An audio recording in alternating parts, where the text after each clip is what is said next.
my phone jump, it's the weekend. Dream come true with the big friends. Hitting on doors, that's a defense. Rolling with all, that's that offense. It me change, you let me peach. With a bull shaking to my maybe drop pins. So they won't buy, and I say, so they won't buy, you the feel play, baby, tell me what you want. Julian, I know you need fun. Ever since remember that we been knocking at the door. Y'all been moving paper, we be running up the school. Never for that pillar, we was sleeping on the floor. West side Africa, you know the shit ain't wrong. I don't care what they say. We don't care. Driving all night long. I don't care what they say. We don't care. Driving, baby. Come roll with me. All night long. As times relax, my mind's relaxed. I got now from who got next. Here's my number, just send a text. You got a man and she responds, nah. Okay, showing up. I'ma let you go, don't wanna hold you up. I'ma call your phone when I put it up. Whoever let you go must be dumb as fuck. Wait for. Girl, you so fine, I pay for. Fly you first class to the lake for. Body so blessed, I pray for. Body so blessed, I pray for. Because I don't care what you say. I don't care what they say. We don't care. Vibing, driving all night long. I don't care what they say. We don't care. Vibing, driving all night long. My nigga, I killed it. Night long. It's the part where you get your girl, nigga. Make sure she focused, nigga. Make sure you focus, nigga. Let's go. 1, 2, 3, hit it. I don't care what they say. We don't care. Vibing, driving all night long. I don't care what they say. We don't care. Vibing, driving all night long. I don't care what they say. We don't care. Vibing, driving all night long. I don't care what they say. That's a hit for your ass, nigga. Hit for your ass, nigga. Profit the one. Follow me on. Ladies and gentlemen, I'm Evelyn. I'm here to introduce you to a new level of entertainment. The stars have aligned, connecting Brooklyn, New York, Sacramento, California, and Atlanta, Georgia. The team.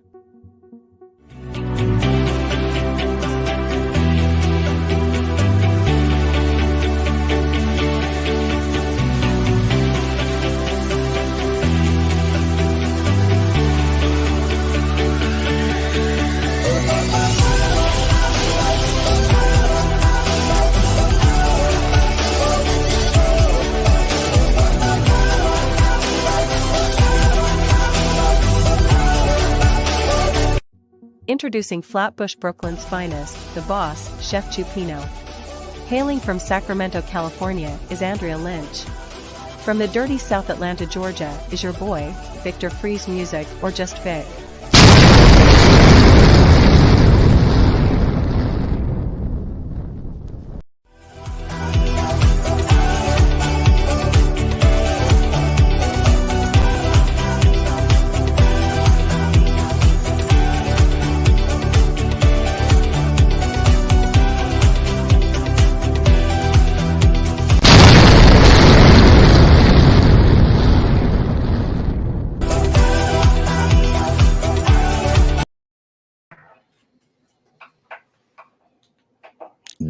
Yo.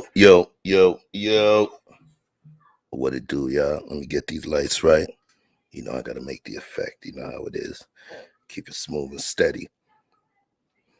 What up? YouTube, Facebook, what's going on?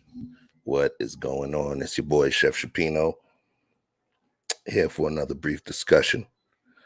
I know everybody didn't want to watch the game. I know some of y'all prepping for the game. But this conversation was a real one. So I'm going to tell you about it. But before I do that, it's not just me doing this thing here. It's the team. Oh, yeah. Victor Freeze Music and Andrea Lynch. What's going on, y'all? How you doing tonight? You cooking on mute, Andrea. You cooking on mute. Okay, so tell me something. Why is it every time we on the game is on? Okay. That's what I'm saying. I want to do both. Okay, I want to watch this game and be on. Okay. There you go. There you go. Don't be giving me no brief answers, and we're gonna be watching your eyeballs too to make sure you ain't looking at no TV. That's for sure. Big Vic, what it do, gangster? How you feeling, fam? You on What's mute, good, bro? Okay, yeah. Feeling, man. How you doing? I guess we decided to dress Grinding. up. It's black excellent tonight. We got black on. We got black on. Okay, we decided to wear black. You know how we do. Oh snap! All right, he got black under the vest. There, I see you. We see you. We see you.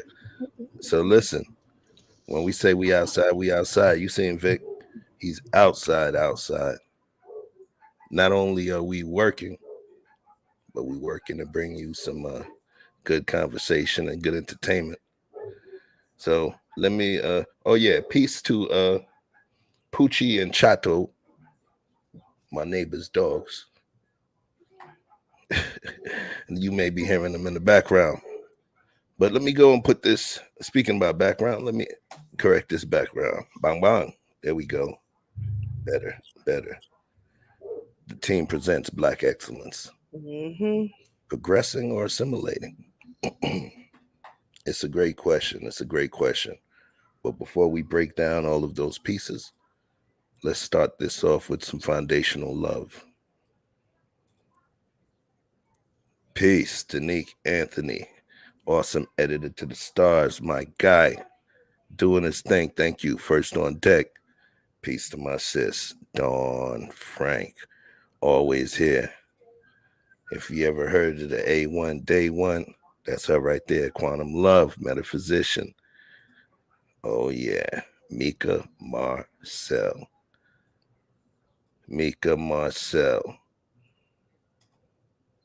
Hey, what's going on, Shay? How you feeling? You back in the spot. You're always welcome. All right, this is Andrea. Hey, Miss TY, Red Lipstick Vibes. Thank you for coming through.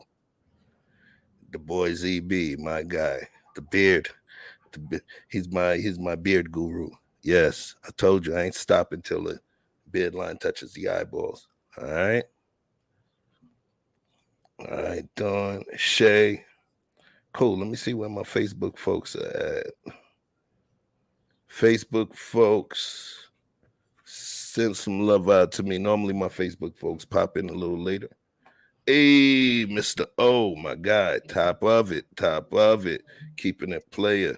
Mr. O is one of my boys. That's my bro. He has a page called Mr. O is Just Living. You could call it a lifestyle page, but it's an amalgam. He's one person that I could say when people are like, I can't find my niche. I do this talking thing.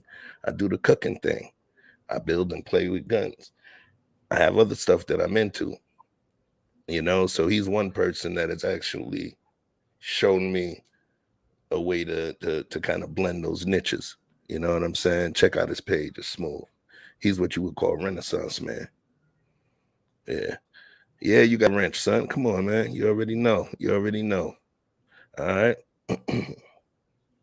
So fix my car now. I'm joking. All right.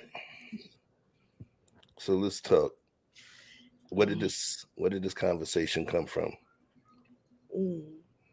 About moving our kids to the better schools and out in the white neighborhood, quote unquote, big thing we want to. Don't lie now. You ain't got a lot to kick it. Oh, I said it. I said I don't care if it's white, black, or blue. My kids are going to the best schools.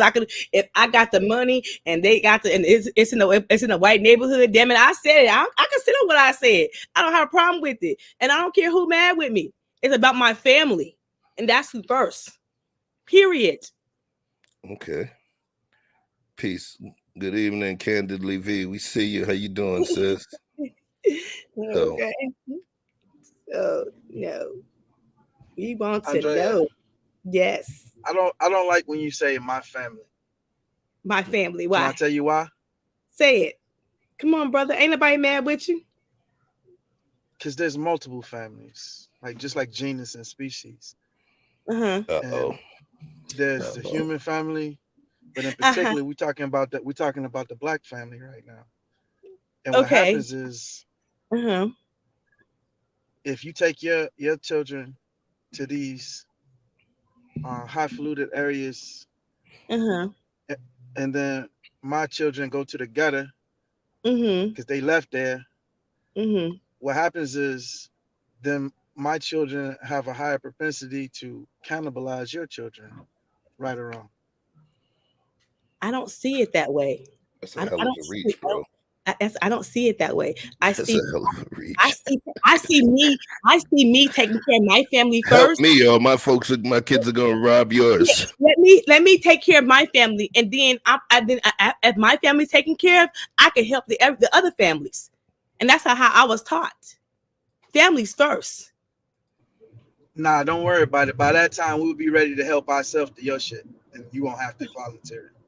That sounds. But do you understand just making that type of statement? What that says about you, or whatever socioeconomic class that you belong to? What you're stating is, if you don't help me, we're going to take your shit. Is that not the nature But that's not. I'm things asking. and So is man that and the what you're world? stating? I just want to confirm that's the feelings you actually espouse. What there's a difference between how I necessarily believe versus what I know to be true. So Okay. there's things So as what they is? are and things as you wish they should be. Okay. So then, which one? So which one are you speaking to? The thing you speaking to the way that they are? You believe Things that's as the they way that it are. is? If you don't address it, it will address you. The end. Mm, Funny thing is, so that kind of speaks to the point why when people become affluent or earn money, they move to a different place. They move to a different place because understanding the laws of socioeconomics and situational dynamics. Remember, we gave that whole metaphor was if you had a little skinny 90-pound man with $4,000 in his pocket and some invisible pants, and then there was 20 rugged, hungry, jailhouse looking, muscular dudes in there, would you think it would be more likely or not, based on those situational dynamics, that man will not leave with that money in his pocket, right? All And facts. we all agreed, right? We all agreed on that. So what I'm You trying to stating, remove yourself from the room with them 90-pound men, or to remove that man from that room under those circumstances, as opposed to finding a way to utilize those men and but hold on, allowing you them to gotta be let your me, protectors. but you gotta let me land my plane, right? So in terms of that particular situation, wouldn't it make sense that once I started to earn a certain amount of money and be able to have nicer things and own a better home, wouldn't it make sense for me to move away so that I don't flaunt my wealth in front of these other folks, and so that I don't keep myself within a situation where I potentially can become a victim?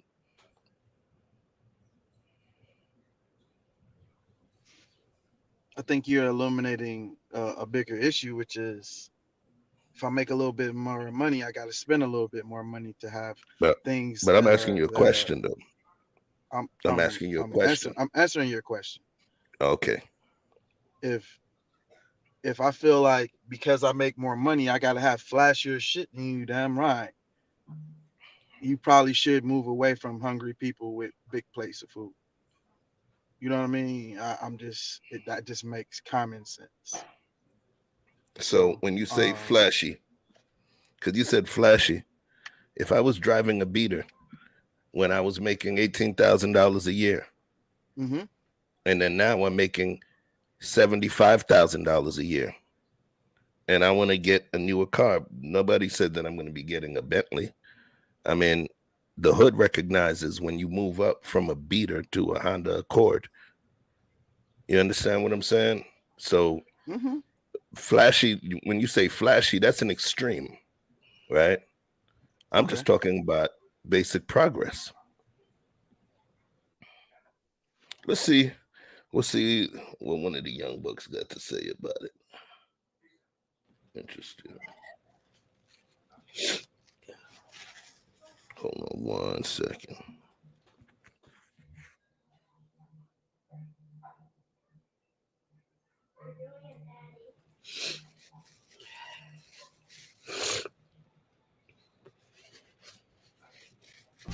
So there are 4 things. Pardon the technical delay, but I'm going to run back before I get this clip situated. I want to run back to the point that you were saying about flashy.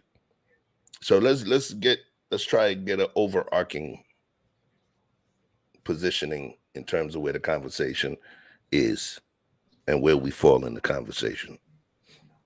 Let me state my position clear so we don't be all over the place. Okay, cool, perfect. All right. I personally believe that if you know better, you should do better, and if you can do better, you should. But I don't think that necessarily means to move away, to extract yourself. But at the same time, because I think we're starting from a premise of coming from the hood. Everybody don't start off in the hood, but let's just assume that that's our baseline. Is if you're starting off from the hood, now you're doing better. I believe that yes, if you live a certain lifestyle or you feel the area you're in is dangerous for you, your children, your wife, however, to your property, whatever the case, you just sleep better at night in this other place. You just want to move to a different area because you never had the opportunity. You want to get out of those food deserts. There's a lot of reasons why people would want to move. So I don't think you should be pigeonholed to staying in a poverty and crime-ridden area just because you're trying to keep it real. That's not my position. But I do say that if you out of sight, out of mind. So what I see is that when people move away, then they tend to try to forget. But at the same time, all of the things that we like the most happen in the hood. The best restaurants, some of the best party spots, some of the this and the that's. And that's why you see the rappers and the affluent people coming back and getting their head knocked off in these same places. Then we say, oh, why we do this to each other? Why we do this to each other? And nobody's reinvesting in these areas. Nobody's investing in people's education, financial or otherwise. So it's my position that, yes, if you need to move, move. But we need to have a more directed effort instead of haphazard. People just doing what they feel, throwing what they want to throw in a collection plate. It needs to be intentional. We need to be tithing to a large extent and making sure that we give back just like you would give back to your alumni and your fraternity or whatever that you claim to be a part of. Once you make it, you have an obligation, in my opinion, to give back to better the situation and leave it better than you found it. That's all.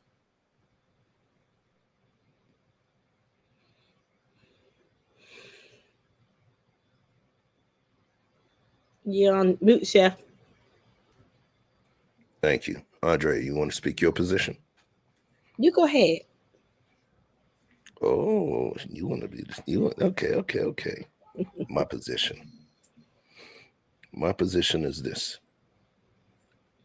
Community starts at home. The initial community that you control, the initial variable of the community that you control is yourself. And then being the head of a household, prophet, priest, provider, protector, king, what have you, you have an additional responsibility to understand how your family moves and, you know, what responsibilities they have to the outside. We create the soldiers in our community. We create the variables within our own homes that we send out into the world.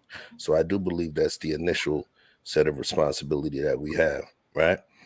That's one.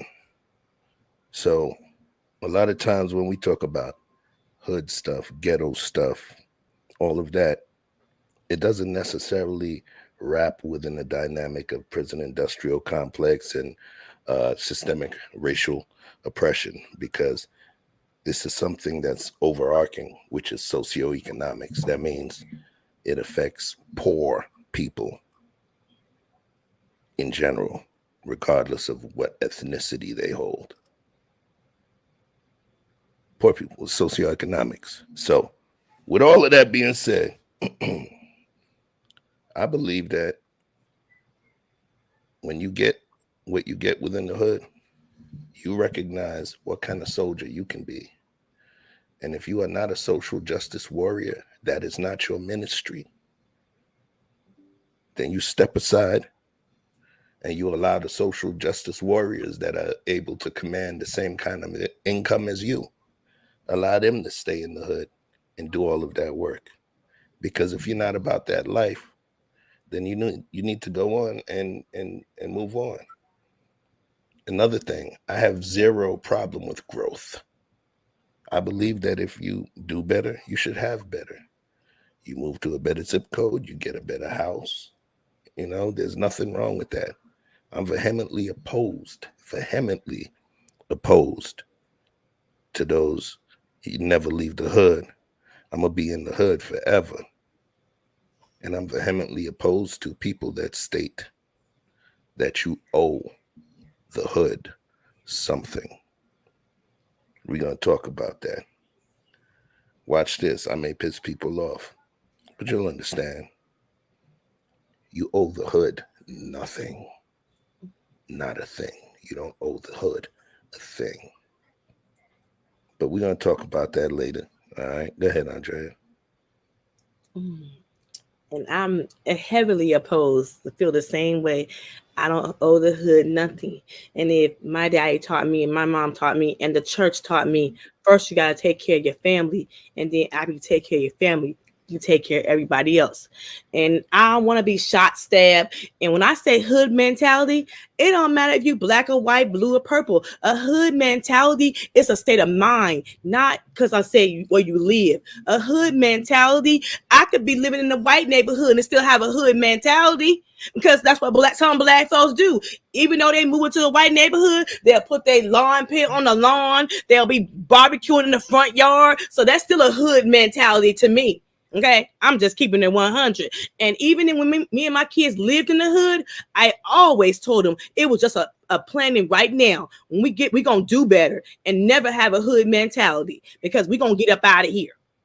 And so I'm just saying is, and I had a father who said I have a wife and 7 kids, and I have to do better about that. And I didn't want my wife, my mom, coming out the house and get stabbed or shot.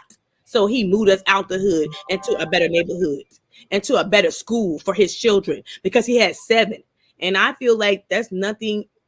I love my dad. We got our ups and downs, but all he done for the family, man, can't nobody measure up to my daddy for doing what he did for 7 kids and a wife. Nobody. Peace to Pops. Peace to Pops. So for taking us out, and nobody know who's going to be actors in the family. Nobody know who's going to be what. But I tell you this, my sister worked for a child care center. My older sister is a foster mom. I'm a foster mom. So he got actors in his family. He got soldiers who giving them back to the community. He didn't know that. My mama didn't know that. But they raised to give back in the church. They raised to give back on the street. And so I'm just saying is, you got to take care of your family first, and then you take care of everybody else. And that's my mentality. I don't care if it's a white neighborhood, a middle class neighborhood. If you know better, you do better. So if you make more money, you're gonna upgrade. That's me too. If I'm making good money, I'm upgrading my vehicle. That's what we all do. Who wants to not live in a nice house, a big house for the family, if you want to upgrade and have all your family members come over? Because when you have a small house and everybody come over your damn house, he's like, when they leaving, they messing up my damn house. I'm just keeping it in, keeping it real. That's my birthday. We love stuff instead of people. I love both. How about that? What does stuff have to do with anything? Why does moving to a nicer home mean that we love stuff? I don't understand. I mean, you live in the world I live in, Chef. We're not talking about no foreign subject. But what's wrong with what's wrong? You're saying that people like stuff. What is so? Question for you. Not like stuff, love stuff. That's a big distinction. So what does that have to do between the two statements? When you're moving from a 1-bedroom shack with 2 or 3 kids to a 3-bedroom home? What is it the love of stuff? There's a difference between what you need and what you want. There's a difference between luxury and having something that is serviceable. There are levels to this shit. So we don't have to like pretend like we don't know that there's a middle ground. So what I'm saying is that there's a large propensity of people who like to live above their means, and most of those people look like me. So it wouldn't matter if they had $10 in their pocket or $10,000 in their pocket. They do extravagant shit, and we mismanage our money a lot. And it don't matter how much you make. I know a lot of people who look rich and poor as a fuck. They got all that stuff and no money. All they need is one catastrophe, one trip to the hospital, and they're gonna be right back here with me foreclosing their shit. So, do we owe anything? Technically speaking, I guess not. You don't owe a homeless man to give him $1 because he asked for it.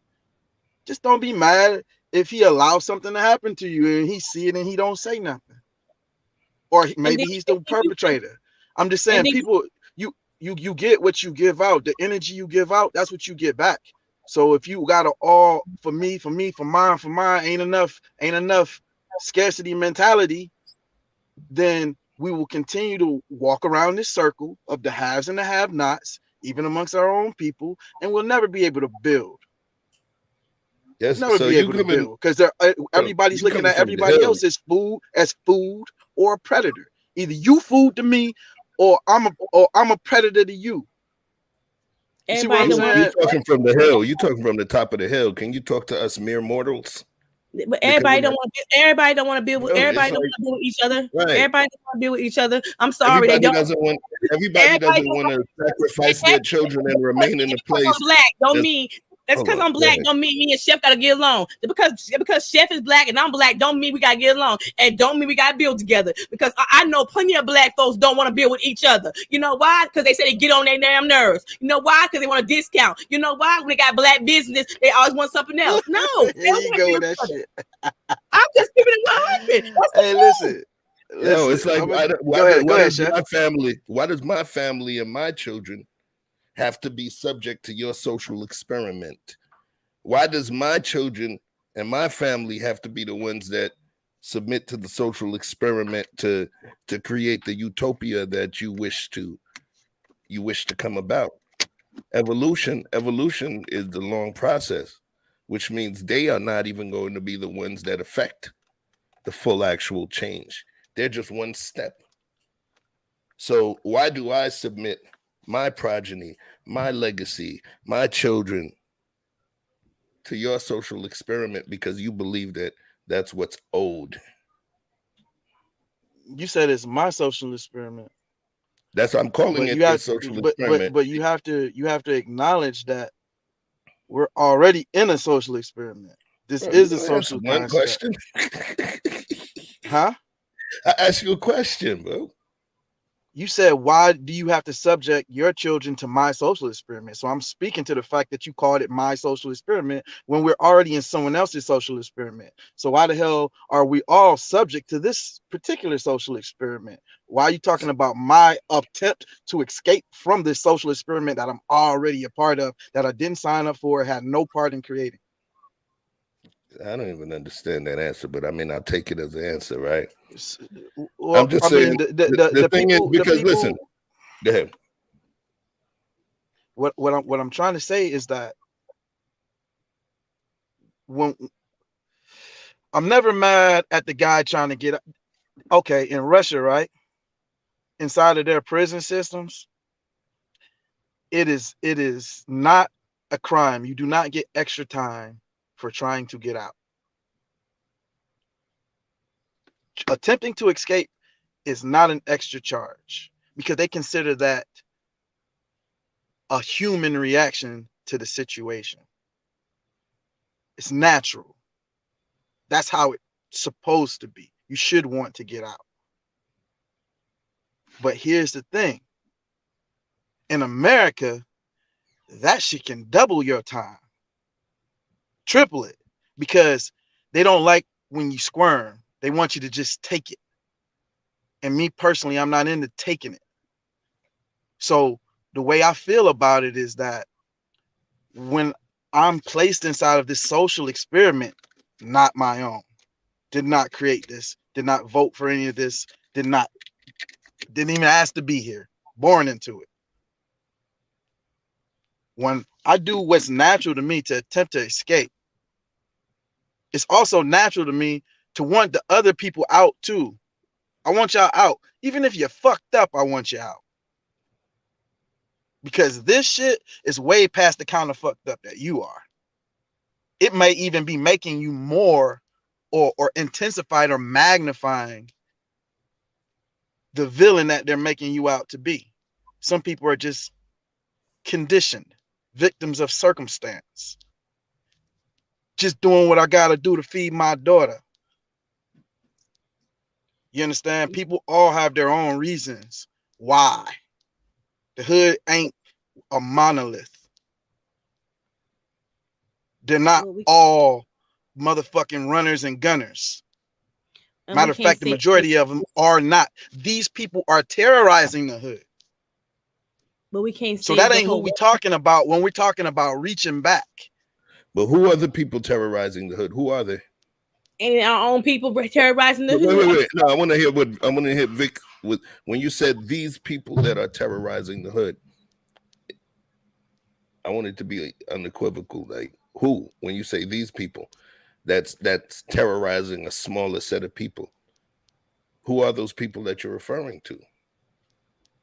Because it sounds to me like they're actual constituents of that same environment. Absolutely.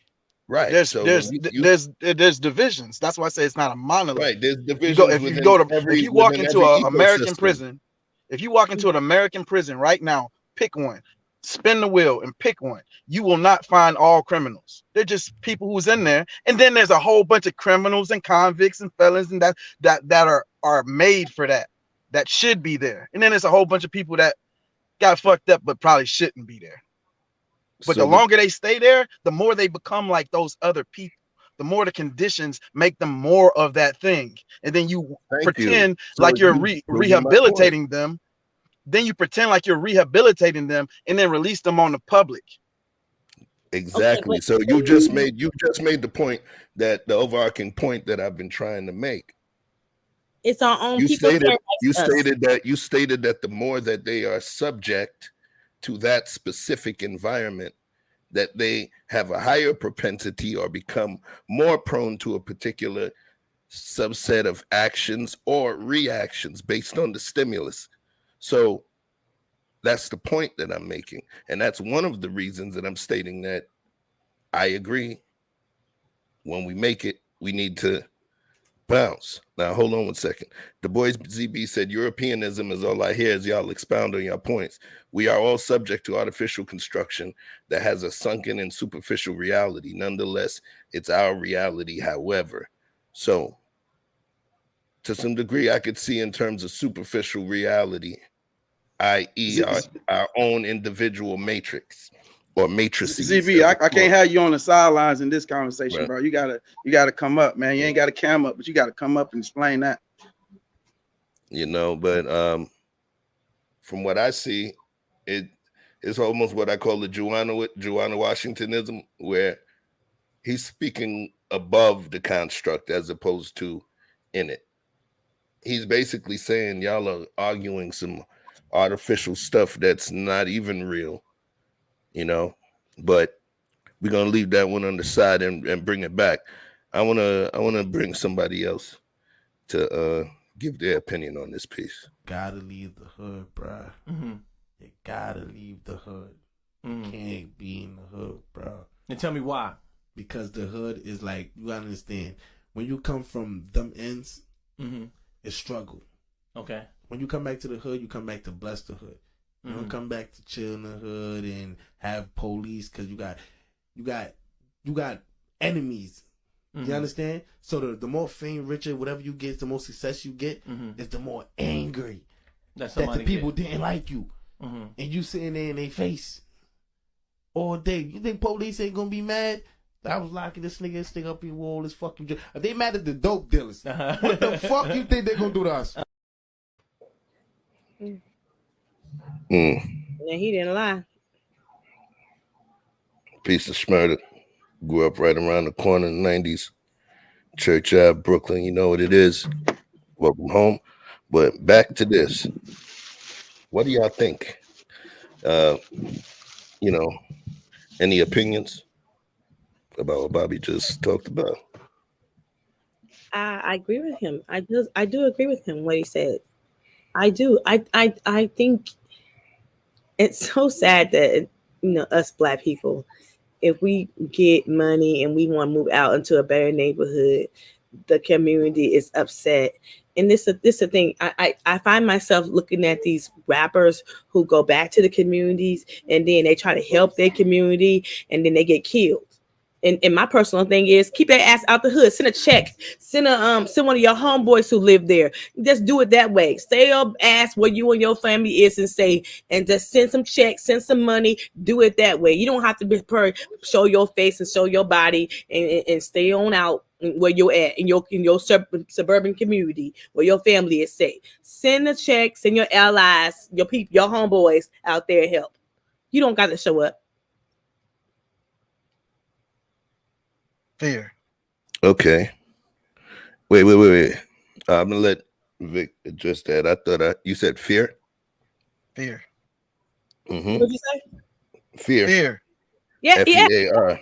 That's gonna get killed. Yes, I'm feared. Yeah, I want to be around to raise my kids. Yes, I said it. I want to be around to raise my damn kids. I don't want my kids to lose their father early. Yes, I said it. Damn it. And I will tell any Black man he got plenty of money. Send your hood money. Send your allies. You got homeboys. Keep your ass away from there. Period. I don't care who mad with me. We got too many brothers are being killed in their own hood who they grew up with trying to get back. No. Now look at Dolph's wife, and he got 2 kids without their father. That's fucked up. I got a problem with that. I agree. Ladies and gentlemen, y'all are witnessing the first lady of the Chef Network, Andrea Lynch. She has a lot of emotion. Yo, Andrea, go a little. Look, I'm even trying to ease up on my F-bombs because we on Facebook. You know what I'm saying? And I'm trying to get a little Disney Plus. You know what I mean? Okay. Too many Black men. Dolph got a family. I think about I paid for that mother. Do you know what it is to raise your children without their father? Them children were small children. Might not even remember their daddy, but only in some pictures. No. If I was Dolph's friend, brother, keep your behind where you and your family is safe, and I will take the damn check down there. Can I ask y'all something real quick? Sure.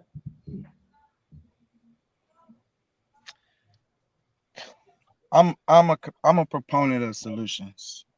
That's kind of my thing, and I don't really mind how you get to them.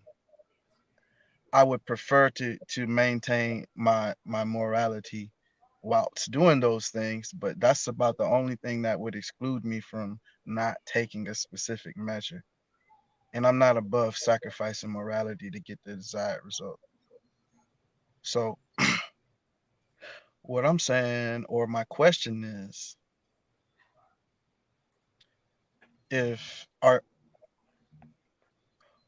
let's speak to the results.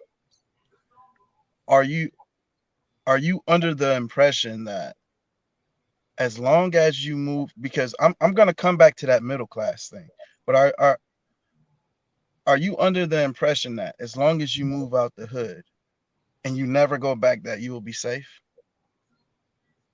No. Mm-mm. You could be shot, stabbed in the white neighborhood, but you got more likely to be shot and stabbed in the hood where your own people is proximity, okay, and where your own people is will hurt you. Would you acknowledge that the challenges wherever you should move may be different from the last place you live? You can go from this hood to this hood and have a completely different experience. That's true. So all hoods aren't built equal, and all suburban areas aren't the same either. I've seen No, they're some not. suburban areas with cul-de-sacs and townhouses that go harder than any hood. So um here's what I'm proposing is that flight is a band-aid. It works and it will stop the bleeding for sure. And if your concern is to stop the bleeding and you don't want that blood to get on your children, then cover them in the blood of Jesus. But I also offered when we started this conversation, not today, but the last conversation, because I think where we got off originally was the fact that we were saying, and when I say we, I mean you all were giving the impression to me that there was no in between the hood and a glorified upper class white neighborhood. And I believe that there are middle class and upper class black neighborhoods. When I say black, I mean just predominantly black, not completely black. Don't need segregation. You just need more representation. I was passing through an affluent hood today, not hood, but area, and I saw several East Indian children running and playing, and they looked so comfortable with each other. But I understood that if they had on their ethnic garb and clothing, that I know how people treat things that they don't understand, but they were so comfortable in their own skin, and I don't find any problem with that. If you want to say white power, shout out to you, because I'm gonna throw up the black fist every time you see me. But that doesn't mean that, okay, now I have to hate another culture because I want to support my own. I feel more comfortable with my own. I want to be in these areas that are predominantly people that I feel more comfortable with. But I noticed that a lot of our people are completely uncomfortable around their own people. Well, and I'm thinking that there's a misrepresentation of this ground in between the hood and doing better than the hood. All right, There Vic, are other spaces that you can exist in that aren't the hood.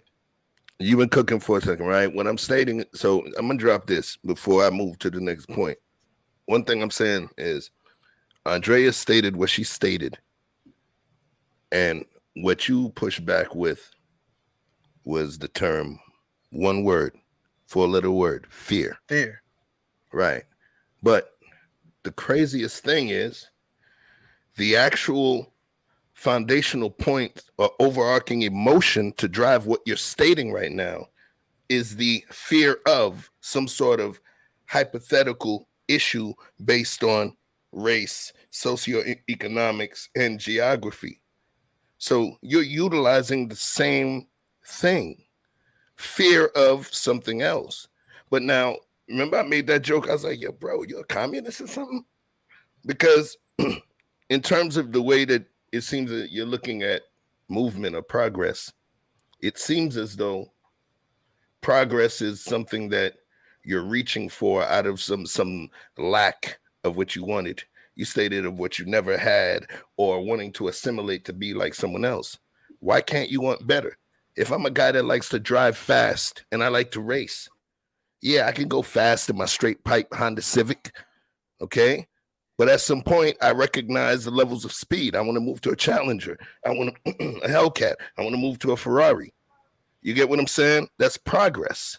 And in order for us as a people to progress and to move forward, then we have to think progressively, forward, progressively. The almost antithetical part in terms of what you're speaking at is complacency. Well, you know what? I don't need that. Yeah, I could, listen, look, I was able to raise 3-4 kids on 8 packs of ramen a week. We could do that. So now I'm making 150 grand. I'll just make it 16 packs of ramen a week. No. I want them to know what steak tastes like. I want them to know better. I want them to know what the hell is shrimp or lobster. I want them to know what it tastes like. I want them to know sushi. I want them to know all of that. I would be getting over on them by I'm gonna just flip it to 16 packs of ramen. No. Why can't we progress as a people? Do you realize if we don't progress our way into some of those places, there's certain amounts of control that we need to exert from within. But if we sit from the outside, we'll never have a Trojan horse to push within the walls of that kingdom because we're comfortable living on the outskirts, satisfied with an extra spoon. That's just my opinion.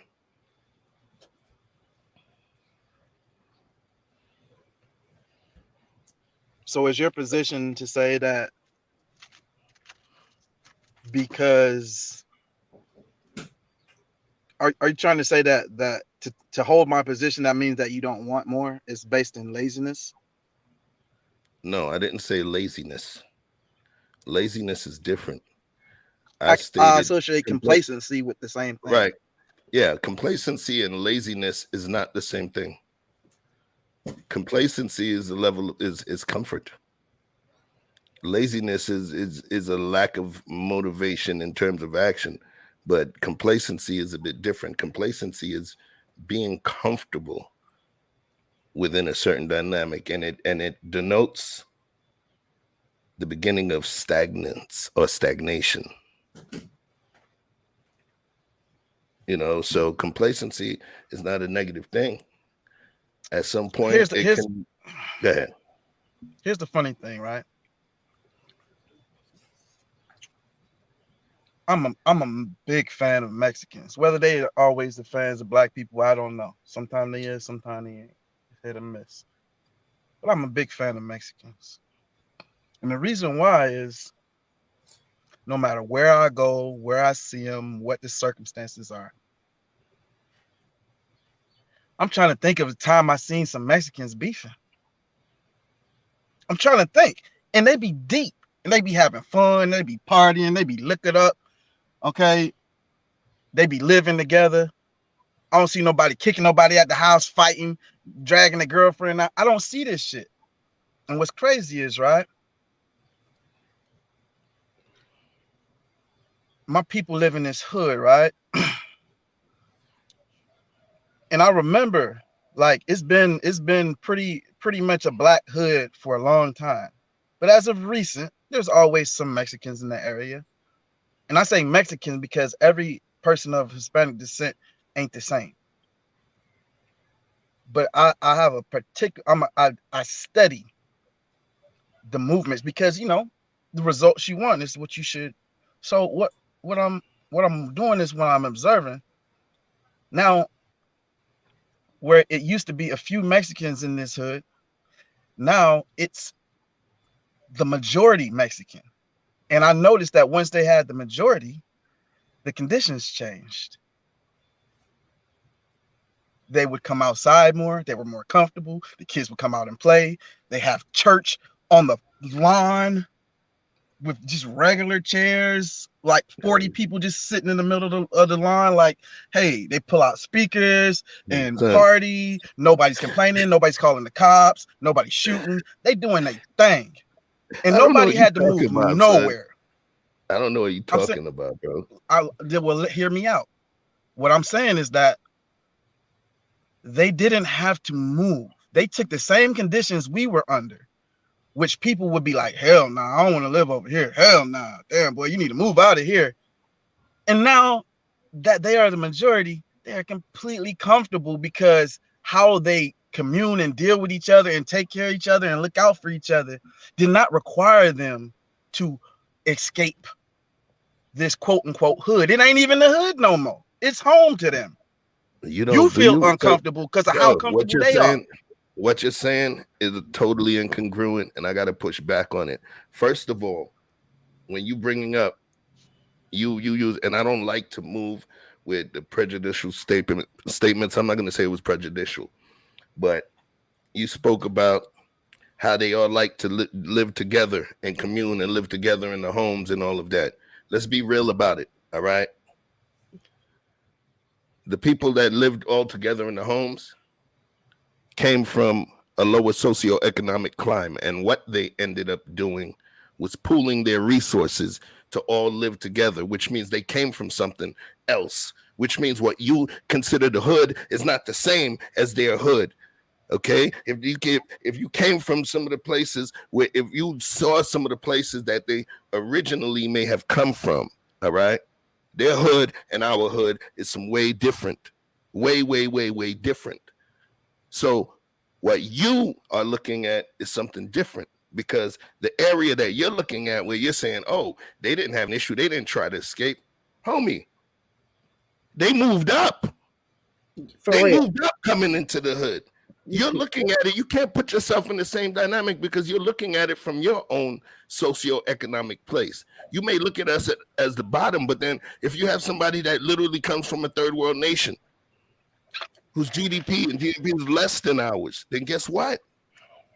What we consider poverty is a step up or a come up. So that's not a fair, I don't believe that's a fair delineation, bro.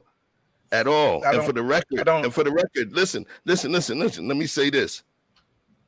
There's beautiful, loving brothers, and I call them my brothers from south of the border. Okay? There's beautiful ones, but there are also treacherous ones. All right? The cartels are not a game, bro. You get what I'm saying? There's gangs that ain't even playing out here, bro. So stay out the chat, Chef. What are you talking about? Stay out the chat, man. Come on, yo. Listen, what I'm saying is I'm being straight up. This is not you talking like, oh, it's just kumbaya, it's this, that, and the other.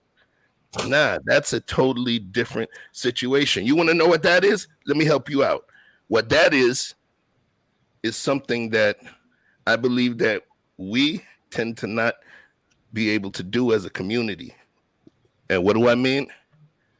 To create a community. So watch this. Imagine you and your brothers and your brother-in-law and your sisters and your sister's husband decide we're going to create a community. Imagine that. What's up, TikTok? This is part 2 of my family-owned neighborhood. So they carved this for the electricity and high-speed internet. So we're going to have some really quick internet. Here's my uncle working on it. So this is the lines for my parents' house. They're basically making all these tunnels for Wi-Fi and all the utilities and stuff like that. So let me take you guys to the inside. Whole family neighborhood that they installed. So this is the garage. Honestly, it's pretty spacious. People are saying that it's a 3-car garage. It actually might be, but I'm sure we can probably try squeezing 4 cars. So my mom wants to actually turn this part of the garage into another kitchen, so for cookouts and stuff like that. So let's enter the house. So I didn't mention, this is my sister's room. So she has her own little bathroom. She has her own walk-in closet, and this is her room. She has the whole floor to herself. So this is our kitchen, and honestly it looks really nice. It's very simple, but then again, less is more sometimes. So this is upstairs. They really didn't change much yet. They're basically. So I'm not going through the whole tour. I'm not going to go through the whole tour. But yo, they built a community. Their family. They pulled resources together to literally create a whole community based on their family, right? There's a restaurant that I go to. You'll see it on previous streams. It's called Las Islitas. You know, para mariscos, which is seafood. It's pretty much mariscos is seafood. And my homegirl Liz, she's actually the owner of the location closest to my home. And she told me, you know, there's about 67 of those restaurants in the country. Every single last one of them is owned by a blood relative of their family. Every single one. Even the cousins that don't know each other, don't like each other, you know, they'll have a restaurant in a different area of the US. I sincerely believe that our power can be properly exhibited by virtue of our unity and our understanding and our growth building as a community. That's my opinion. Looking at that situation right there with the community that the family was creating, that's hard to argue. You know, Vic and Andre, drive real quick. I think I'm about to lose power. I thought this laptop was plugged. Go ahead. I'm just trying to understand how you can support community and support me and mine, each to his own. I got to save my own at the same time. It seems like conflicting ideas. You can do both, Vic. You can do both. I don't understand how you saying you can't. You can do both. You can support your community and my family too. I know how to walk and chew gum. Yeah, you can do both. I don't understand how you think we can't. But you said you don't owe them shit. No, I don't owe the community shit. But I don't owe you shit. If I give you a sandwich and you hungry and you homeless and I come and give you a sandwich, I'm coming and giving you a sandwich. I don't owe you that sandwich. But if that's your general attitude about things, is I don't owe you shit, then where's the inspiration for you to do things that would be considered philanthropic? I do things philanthropic. I do things that are philanthropic every month. I do things that are philanthropic every year. I'm a member of United Way. You know how much money been coming out of my paycheck? That has been coming out of my paycheck for different philanthropic causes that I choose each year. But the point is, I don't owe it, is the point that I'm saying, bro. Because the moment that you feel that you owe it, you lose that good feeling that you get when you give. Because now it moves as obligation. Just because I don't feel that I owe, let me finish. Just because I feel that I don't owe something, just because I feel I don't owe something, doesn't mean that I'm not going to do something. I just know that free will is reigning within that movement and not some spiritual obligation. Check the move, right? So you just showed a video about a family who is building, I don't know if that's just a big house for all of them to live in, or there's a whole community. I just said it was the whole neighborhood. It was a whole neighborhood. You want me to play it again? No. It was saying it's a whole neighborhood. That's a multiple homes. It would be encompassed in my answer, so it wouldn't really matter.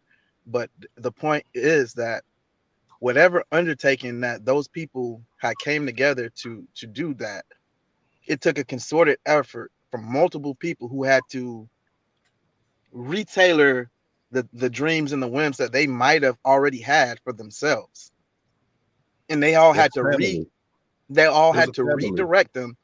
Hang on just a minute, Chef. They all had to redirect their efforts into a singular direction. That took organization and some degree of cooperation. But not everybody wants to cooperate. You can't have a corporation without cooperation. So the idea that I'm hanging on is that if you're going to have something that's intentional like that, where multiple people will have to make some degree of sacrifice about how they may want things or how big their room should be or whatever, in order to do that, then that's going to require some sense of duty, because when you ask people to sacrifice, it's not on their whim. They can't just do it just because they feel like it or they don't feel like it today, so they're not going to do it today. There has to be a sense of duty. Your old lady got to cook for you out of duty. Now, if she love it, then that's more power. But on the day she don't love it or she don't love you and she got an attitude with you, she still got to understand it's her duty to do those things as you a man, as you a community. You can't have a community without no sense of duty, because you're not going to correct that child. You're not going to make sure that this thing goes the right way. You're not going to step in because guess what? I got a family at home. I can't risk it. But not everybody want to live. I don't want to live by my mom and my daddy. I love my dad, but I don't want to live by them or my sister and my brother. Okay, I live on the other side of town. They all live right 5 or 10 blocks to each other. No, thank you, because I don't want to live by them. I love them, but don't want to live by them. And if that's me, why? Because I don't like them like that. I don't want to. Because you can't, or because you just don't want to? It's because I don't want to. I have enough money to move on their side of town. I don't want to live 5 minutes away from my mama. Okay, I don't. If you need me, I'm on the other side of town. That means you ain't gonna be show up at my house because you can. My mom will show up at my brother's house when she ever she. I don't like that. I don't like folks. So would it be more beneficial? Would it be more beneficial for your family to move as a unit or to move as individuals? Y'all two drive. I just don't want to be living by you. I mean, let me do. I'm just asking a question. Is it more beneficial for you to work together or to work individually? I think we work better as individuals than working together. We get on each other's nerves, period.com. So what you're saying is you can't work together? No, I don't want to work with you, period. So then that means that you're using a selfish standpoint to move through, because you understand that it would be more financially, if nothing else, beneficial for y'all to work together, but you choose not to in spite of knowing that fact. Then you say if you know better, you're supposed to do better? Yes, and I'm choosing not to. I have been burned by family, so I'm choosing not to work with them. Okay, they difficulty and all I don't got time for that. I got a community that I choose to work with, and the community that works with me is good. I built my own community, and I like what we got. That's fair. And because it don't have to be your blood. It don't have to be your blood family. Yeah, that's what I was just saying. But there should be some people that you got your hands on. Not necessarily. And the fact is this: we were talking about it just the other day about neighbors and bunkmates. Guess what? I don't like this goofy country motherfucker. Whoever, racist white boy, sleep on top of me. But guess what? In here, that's bunkmate. Don't fuck with him. Hey, I don't care. Hey, you fuck with all the rest of the white boys. This white boy's off limits. Yeah, but because he's my bunkmate. Yo, we on Facebook, son. We on Facebook, son. Yeah, but at the end of the day, when I can't. Wait. Hold on. Let me see the rules. What's the rules, Chef? No. I'm just saying. No, I don't think. Was I cursing? I don't think I was cursing. I said white boys. No, okay. It was a couple F-bombs. A couple of F-bombs. Okay. I don't know, man. That bunkmate convo just got me a little weirded out. Okay. At the end of the day, when I come home, my house is my sanctuary. Okay, my house is my sanctuary, and I don't want to live by somebody who getting on my nerves, bothering me when I come home to my sanctuary after I've been working all day and making money for my family. I want to come home and just kick my feet off and just sit on my couch, watch my sport game if I want to, be on YouTube, whatever. And I don't want my messing my piece up. So if that means I don't live by my mama because she don't have to come over here and borrow some sugar, she don't have to come over here and bother me, ask me to take her to the store, I want to live on the other side of town away from her. I love my mom, but I need to be away from her and my sisters and my brothers. So you purposely chose to be selfish, even though you felt like it was necessary for your own peace and your own sanctity. Hang on a minute. Hold on. For your own peace and sanctity. Yes. You realized you realize that it's more beneficial to you personally if you take a more selfish standpoint and look out for yourself first. I feel like this. My mom has 7 kids. If all 6 of her kids live by her and I'm the only one down, she ain't gonna have no problem. They can all show whenever and anything happen. Call me, I'll be on there, but I be busy. Okay. They have time to be living by her. And I don't like living over there anyway. I didn't like living over there when I was younger anyway. So I don't want to live over there. So you know what? Listen. So I have a right as a grown person, homie. My daddy told me this: when you grown, you can do your own thing. So when I became grown, I love being grown. Okay, so now I'm grown. I do what I want to do. So that's what grown means. That's what grown means to me. The freedom of choice. It's my choice, my right, my all, my this, what I want. TCHBCU Queen TV says it's not selfish. Self-preservation is the first law of nature. But let's do this, because there's Vic is saying something, right? Mm-hmm. Mm-hmm. But we can be whoever we wish to be or have the ideal of being when we talk about a hypothetical until we're faced with that situation. So let me show you a story of 2 different Vics. I'm happy in the hood, I don't wanna leave the hood. I'm happy in the hood, I don't wanna leave the hood. It's crazy, but this is my neighborhood. I'm happy in the hood, I don't wanna leave the hood. It's crazy, but this is where I feel good. I'm happy in the hood, 6 months later. I don't wanna leave the hood. I'm happy in the hood, I don't wanna leave the hood. It's crazy, but this is my neighborhood. I'm happy in the hood, I don't wanna leave the hood. It's crazy, but this is where I feel good. I'm happy in the hood, I don't wanna leave the hood. 6 months later. When I finally leave the hood.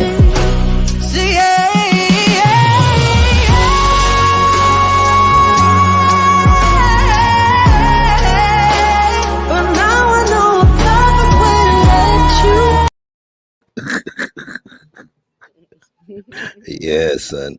When the opportunity comes, let's see if you're gonna be that same hypothetical ass ninja. You know what I mean?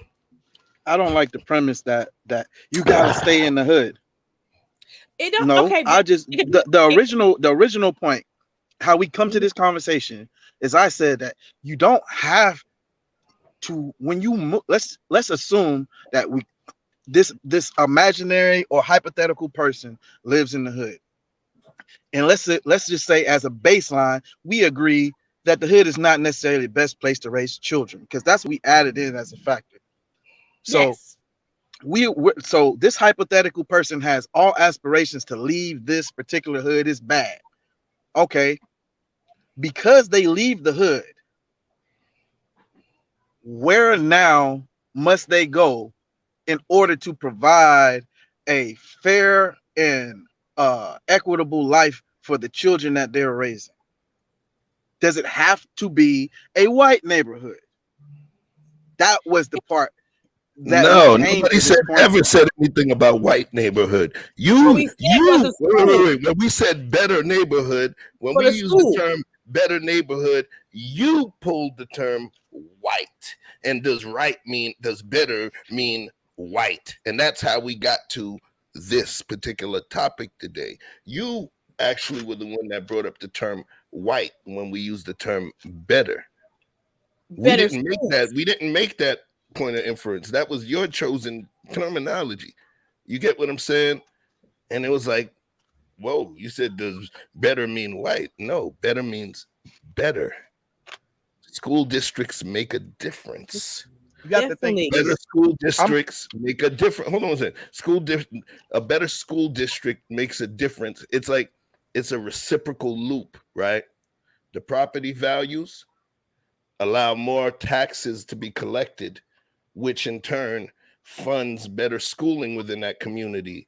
With better schooling, thus increases school statistical scores, which thus increases property values. And then that reciprocal loop, that perpetual loop, continues, right?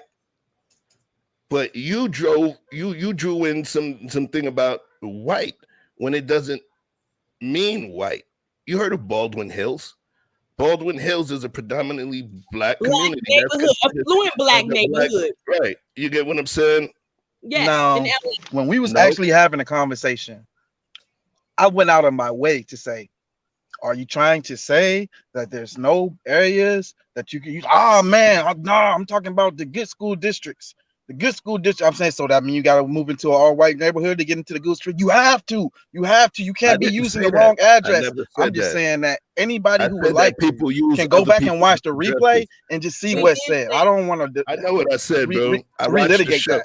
I'm of the everybody who's watching now has an opportunity to go back and watch it for themselves. They don't got to take your or my word for it, Sha. I would like them to go back and watch it. But if we're mentioning it at this point, they're not going to stop in the middle of the show to go watch it. So we would have to paraphrase or summarize what we're talking about if we're bringing it up, right? So the point is, what I'm stating is that I never made that point of delineation about better meaning white. And that's why. And that's why I'm trying to clear up my position, because I am of the understanding that there are great black communities that are primarily black owned and operated. Okay, so that are not the hood. Does that mean? That are not. I'm trying to state it, and what I'm saying is that with me knowing that, that's kind of was the point that I was pushing. So there would be no reason for me to bring up white anything with my prior knowledge to that. That I don't have no reason to bring up race, period. We can take it off of white. I don't know why black, it's always black and white like this, the only two races in the world. But the fact of the matter is, the fact of the matter is that I don't have any reason to bring race into it unless somebody is trying to tell me that race is the most important thing because you got to move out the hood, because you can't send your kid to a good school unless it's in a neighborhood that would fund into these or fuel into these particular school districts that are, I don't know if they're gerrymandered or whatever. Well, but if the scores that's how we got to it, because you said, well, I got kids, I'll make that sacrifice because I'll deal with racist people or whatever I gotta deal with to make sure my children can get the best schooling. That's not my words, that's one of y'all words. Yes, I said that's how the conversation came up. I'm not lying. Not because I wanted to bring it back. My kids get a better schooling, and I don't feel nothing shame about it. And when you become a parent, they're my legacy. I don't want my kids going to the school that I know that they're gonna get half with bad teachers, bad education, and then what's left for them. No, I want my kids to go to a school with better test scores and they can be somebody. That's the end of the day. When you become a parent, you got to sacrifice. And so what? I have to deal with some shit I don't want to. But as a parent, I'm going to do it because betterment of my children. And they got better test scores. And you know what? One thing about this is it don't matter. When you start looking for a house, you don't go look and say, oh, is this a black neighborhood? Is this a white neighborhood? Is this a Mexican neighborhood? It's a damn house you're looking at. So you don't know who the neighbors is. You might happen to see when you pull up to the house, is the neighbors are white, neighbors are black. You don't know. But if you don't see that many, how you gonna know that many people live in that neighborhood? I don't do a dream about neighborhood. I don't have time. That's the only way, because the real estate agents, the real estate agents don't tell you. No, they're not. They don't tell you about the crime. They don't tell you about the schools. They don't tell you, you know what I mean? They don't. So at the end of the day, it's on you. But if you recognize, I mean, Vic, you know, there's people who have lost multiple children living within certain communities, families that have lost 1, 2, 3 sons living in a particular community. For real. Good kids. There was a family that lost all 3 of their sons on the same day. Yes. You know what I'm saying? All 3 of their sons on the same day. And their sons were not criminals. They had no criminal record. They were good kids within the community. And all 3 of their children were taken from them. What do you feel that family owes that hood? What do you think they owe that hood? What do you think they owe? Now, I know you ain't been asking the questions. You be like, well, my question is, but you know what I mean? Nah, don't be what do you just think ask the that question. I asked you, what do you think that family owes that hood? See, O is a very tricky word. But we used it already. We already used it. Now we're gonna move away from it. Everybody put your seatbelts on. We ain't even left the driveway yet. I said O is a tricky word because you can play technicalities with that, which is why I refer to the term duty, which is a obligation. It's a synonym to some degree. But the idea is that duty is something that you feel that you have to do, but you still want to do it. And the idea that put it like this. This is to answer your question. Because the lady whose son got shot by the police officer who says she mistaken his apartment, they hugged them in the courtroom. So you can't really say how people will react based on some trauma that they went through. They may give you the opposite reaction that you may think of. And I would say that if that person or those families did not want to be involved with anything that had anything to do with that neighborhood from then on, and they blamed the neighborhood as opposed to the individuals, then I understand that. And I don't blame them for feeling that way, even if I disagree with the premise as a whole. But I don't blame them for taking that position because it's too personal, it's emotional, it's no longer a logical position. But another position that they could also take is that, hey, I don't want this to happen to any more children, especially from this neighborhood. I see my little boy and these other little boys' eyes, and I don't want another kid to ever have to go through this. So I'm going to do what it takes to make sure this never happen again. And I'm going to invest my time and my resources into seeing that the next child that's in my child position makes it. The person who comes up behind me, if I had a hell of a time coming through this neighborhood, I want the next version of me to have a chance to come out of that same hood. I don't want it to be so progressively going in the other way because everything that was good has been extracted. Then the hood is no longer to blame. The people who have abandoned it is the blame for the conditions now. Now, really, Yeah, the warden allows the situation to be what it is. The guards allow the situation to be what it is. Bro, you are literally drawing a point of inference, talking about like it's a freaking prison, and that brings back the overarching point I said before, where I said that we don't owe the hood a damn thing because it's not ours. You're speaking to it as a prison. You keep using these different terms. You use the wardens. You're referring to it as a prison. I don't owe my prison a damn thing except my absence from that prison. You're using these things. You literally drew a point of delineation of a prison and wardens and me helping someone else escape. Don't we have the obligation to first raise our kids first and then help the neighborhood? We have look. I don't give a damn about anybody. I'm just gonna speak my piece today. I don't care how everybody else feels. Look, I had one black son. Okay, I had an obligation to get him to 18, no babies, and no criminal record. Okay, that's my only obligation to him. Okay, my obligation is to make sure he will be okay. He will not be shot in the hood, killed, no drugs, no gang violence. And so that's the only obligation I had when I had him, and I made sure I did that. That was my obligation. Now, if I want to decide to go on back to the hood and help the hood, that's my given right to do that. If I want to do that, but if I don't want to, I don't got to. Because the only thing I had to do is raise American citizen and make sure he not be in nobody prison or jail. Period. Like Band-Aid. my parents.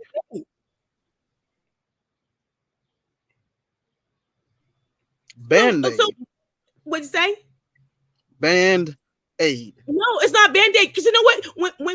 When I was growing up, my parents was active in the church. They gave back to the church. They volunteered in the church. I know what volunteer is. I know what service is. But at the same time is when my daddy was still working for his family in the middle of the night and he had to come home late, he still did that for the family and still with the church and still helped the community. But that don't mean my daddy was obligated to the community, because if he was sitting if he was sitting in front of Chef and he said, I had an obligation to my family first.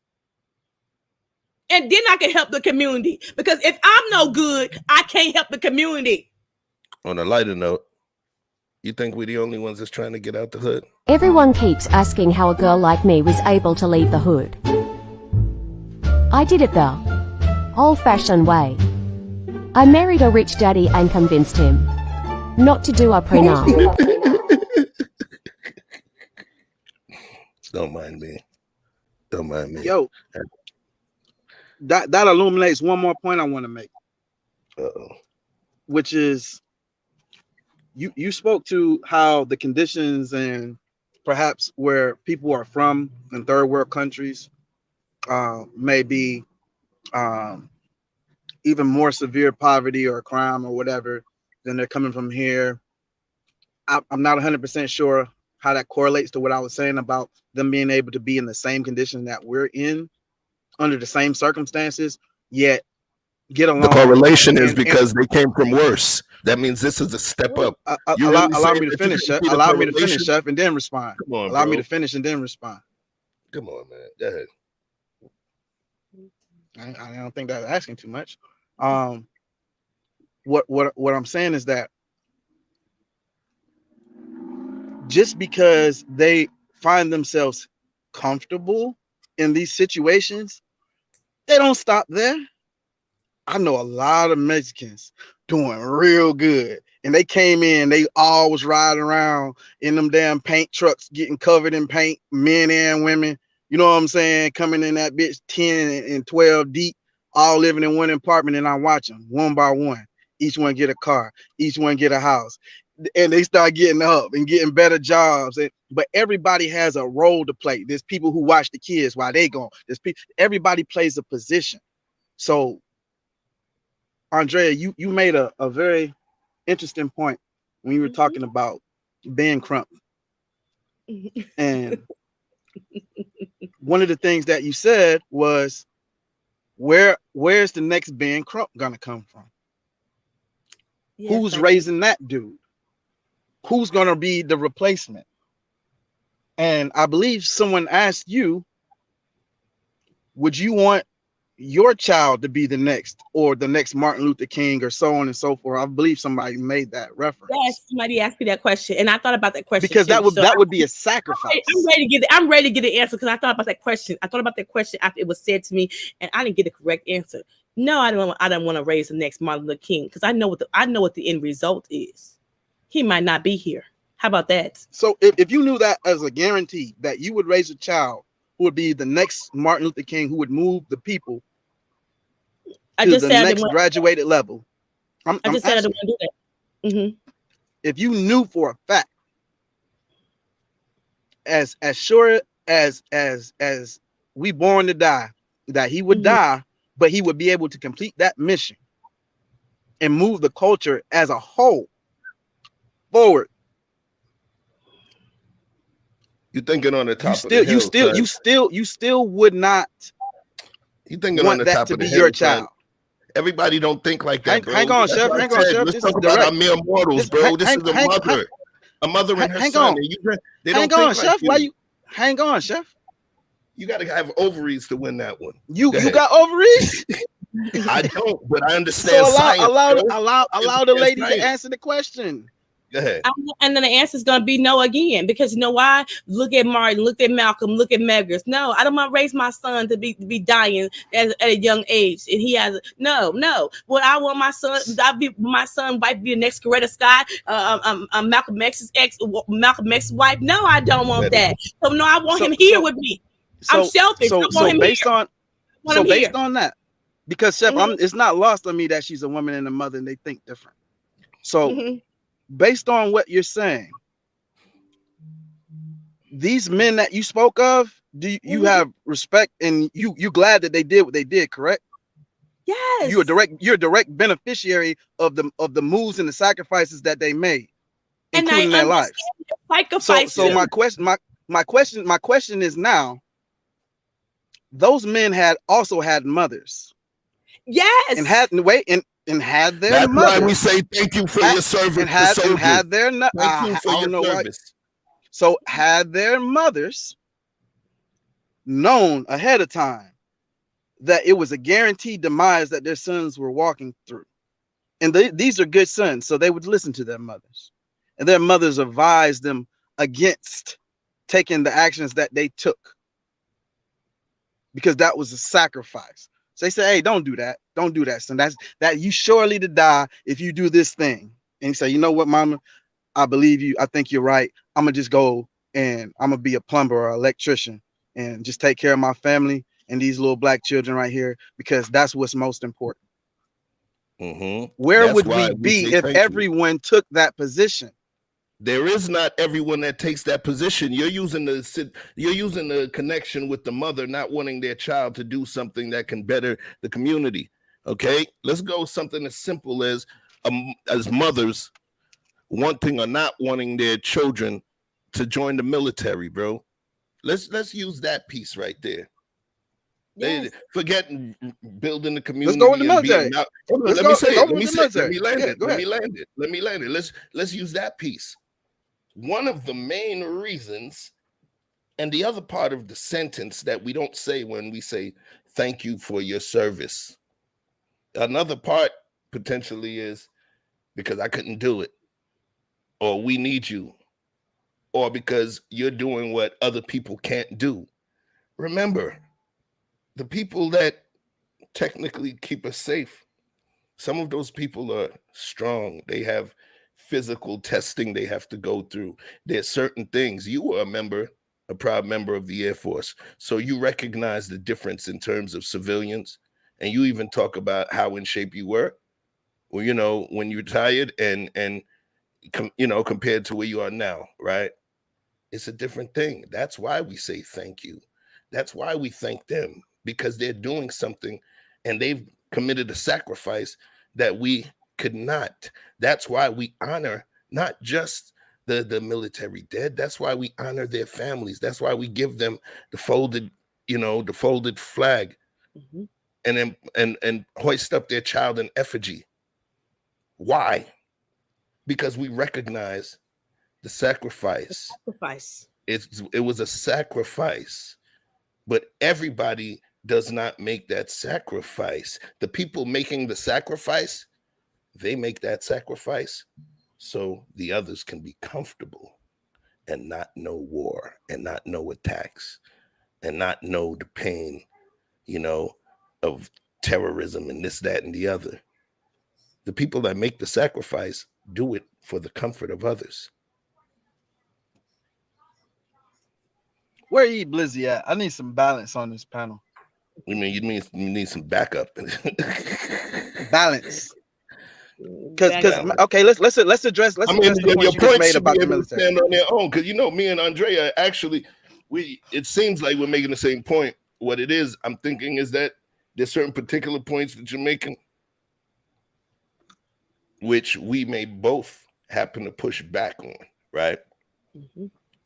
But I don't think that it's that we disagree. What I do believe is that you have a certain feeling in terms of the way the community should be. And as a member of that community, the amount of sacrifice that the duty within the amount of sacrifice that you're obliged to give up for said community. And that's where I think we tend to differ in this conversation. I don't think either of you are wrong. I just find the position short-sighted. I want to go back to the mother, Malcolm Martin Meggers. No, if I could, I want to hear you, Andrea. Chef, I'm coming back to that point about the military. Go ahead, Andrea. If I could speak to their mothers today, their mothers probably would told them. But at the same time, is their sons was probably headstrong men, and yes, their mama probably told them not to do it and not to sacrifice. But at the same time, is I know the end results of the sacrifice that they made. They had a heavy price. And I'm not. I think that all their kids are great in the world today. But if I could go back and ask them, will they want their daddy to be around? I believe they would say that. And want their husband to be around? I believe they say that. But that sacrifice that Martin, Meggers, and Malcolm took, better the whole entire world. But as my son and the only black son that I had, I didn't want to lose him young. Okay, and no, I didn't want him to do that. So no, I wanted him to do something else. He can be a pillar of the community, and he don't have to be a civil rights component and be out there. He can do something else in the community to help the community. It ain't just about somebody working for the civil rights in the community to better their people. It's more opportunity he can better the people in the community. He don't have to have his life taken away because he want to be a martyr or none of that. It's other things you can do in the community that you can still be around to raise your children too. I'm going to talk about something, and I see where you're coming from, Andrea. Right now, Vic, I know you said you wanted to bring something back. I don't want to belabor this point because we had a couple of other scenarios I want to address. Right, but what's the point that you were saying you wanted to come back to? You spoke to the military. And how you would say at the end of that, thank you for your sacrifice, because we weren't strong enough to do what you do or whatever. And at the end of the day, I didn't walk into the military as this strong. I had a strong will, strong mind. But they groomed me, they shaped me, they taught me, they put me in adverse and trying situations to bring something out of me, to show me what was inside of me, to show me what I could take. You know how many times my drill instructor told me, get that look of defeat out of your face. So at the end of the day, I walked in the military as an 18-year-old boy without a father from a drug-infested neighborhood. So I wasn't so different or so strong or so above the fray. I think that's a cop-out for people who don't want to be involved. That's a lot of people's opinion. When you say mind your business, Andrea, a lot of people are very good at minding their business. But it's only the short cheese. It's the today's payoff. It's I'm just trying to do this to feed my daughter. But you're poisoning the community that your daughter is eventually going to have to get raised in. Who is poisoning the community? You keep bringing that up. And the thing is, none of us is even talking about hustling or killing or positive aspects. These comparative notes, Chef. But you keep on, because you did it before on the other show, and you drawing the delineation between the Biggie lyric, peace to Biggie, his birthday just passed, rest in peace. You keep bringing in that particular lyric to Juicy, talking about there's enough to feed my daughter, when we're talking about people that want to protect their children and don't want to sacrifice their children to the hood. How can you draw that same point of delineation as somebody that's selling poison? And you keep saying poison in the well. How am I poisoning the well by taking my children out of the well? That's the part that's out of the village. What you're not acknowledging, because I make analogies because they aren't direct. Right, but that's a dirty analogy. So, you're likening somebody wanting to tell you how it correlates. Yeah, but you're talking about somebody taking their family away and connecting somebody. Then you just asked me the question. You just asked me the question. If you want to understand, then let me give it to you. how it correlates to what you're saying. When I use that lyric, what I'm correlating it to is the statement that Band-Aid. You hear me say that? Temporary fix. It wouldn't matter what example I used. But what I was saying is that we can find, don't go yet. I'm still driving. And I'm saying that when we will find an excuse or a justification to do a lot of shit. People do a lot of shit in the name of their children. And we don't have an obligation to help. So what? Wait, I'm trying to clear this up. Okay. So what I'm saying is that a lot of times we will justify what we're doing based on the people that we care about or the things that we care about.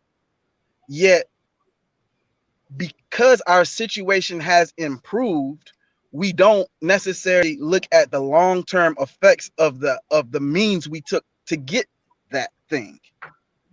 So all I'm saying is that whether you're talking about a drug dealer who's literally poisoning their hood, or you're talking about someone who got a great job or a great opportunity, who's highly skilled, who has things that they could teach and they just completely abandon the area and the things that they know could utilize their help because they say, hey, I'm just trying to keep my children safe. You see how close that sound? No. And I'm just trying to keep my children safe. But at the end of the day, your children are safe. They grow up, and then she meet a hood dude and go down there and get killed in the same motherfucking hood that she like. Yo, son, and you taught her not to. It all rounds. It all falls back on itself. I'm simple thoughts, words, ideas, right? Your hypotheticals, bro. Your hypotheticals pull like shit from all different type of universes. Heavy girl want to. Andre, I'm gonna throw you the mic, Andre. Wait, let me throw you the mic. I'm just saying, like, all of the words that you used and you said,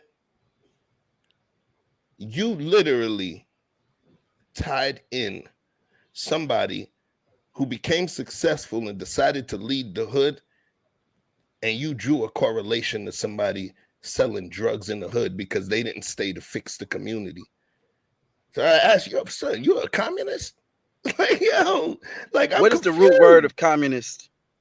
Okay, there you go. So what's the root word of communist? You called me a communist on 3 shows, Chef. You realize you ain't answered not one question that I asked you since we started. What's a communist? You see in the replay, not one. Now you asking me for what the root word. I know what it is, bro. To commune. I'm not as dumb as I look, son. You get what I'm saying? To commune. I get that. So, technically speaking, but that's a heavy charge to lay on the internet.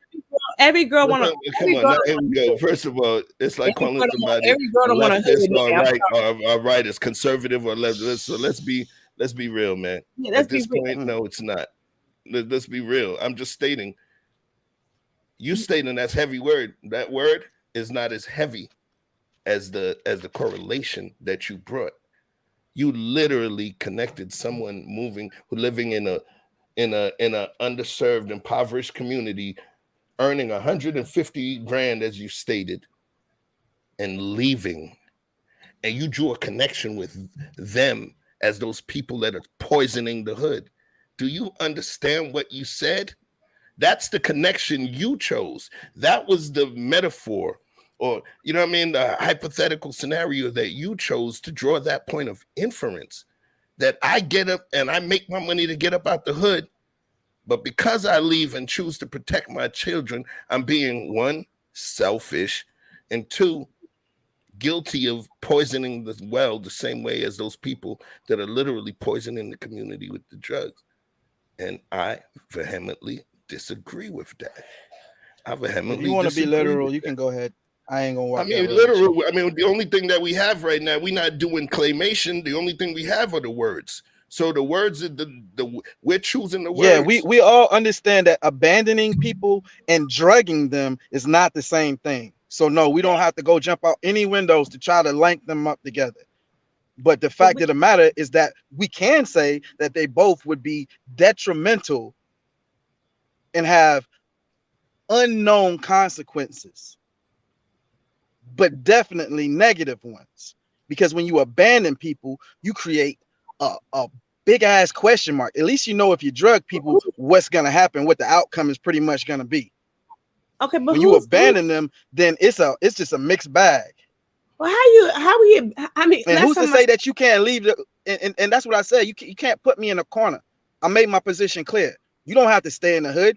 We already said that this hypothetical person was in a hood, that the kind that you don't want to stay in to raise no children. Cool. He moved out of the hood, but he can't come back. He can't give back. Okay, he moved out of the hood because his child died in the hood. Now he don't owe nothing to that hood.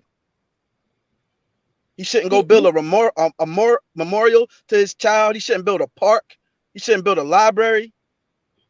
He shouldn't give back to some of those children if he don't have the means or the money to do anything like that. I bet you that some of them kids in the hood don't want to who killed him. How about that? How about that?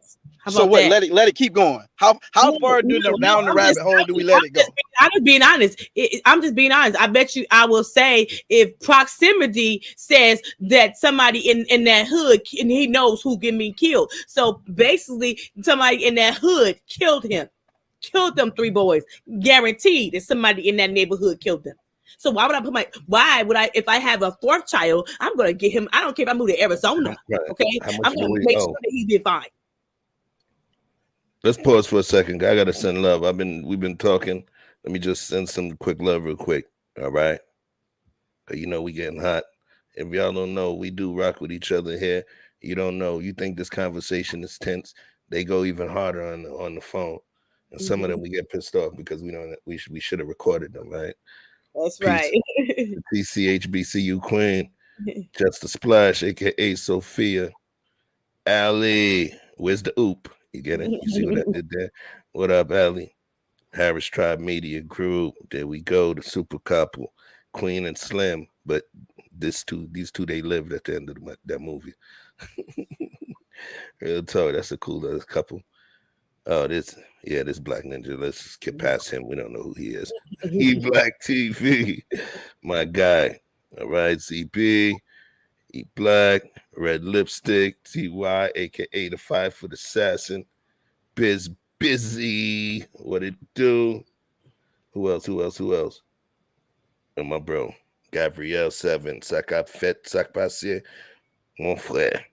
That's my Haitian brother living in Canada. Bang bang. Now you know. He's a soul. It rhymes. I'm just saying, every girl, let me say something. Every girl don't want a hood nigga. I'm sorry, that's not cute. Okay, my daddy said they wasn't cute. They ain't gonna go nowhere. So I had a father at home who was saying, don't be messing them brothers like that. Okay, and it is something about. Let me tell you something. If my daddy moved out of the hood, let me tell you what, a church is still in the damn hood that he go to every Sunday. Okay. Still go to that damn church every Sunday. The hood, that church is in the hood. He go there every Sunday, every Wednesday, every Thursday, every Friday. Okay, my daddy still go down to the church. I spend a lot of time in the hood. What'd you say?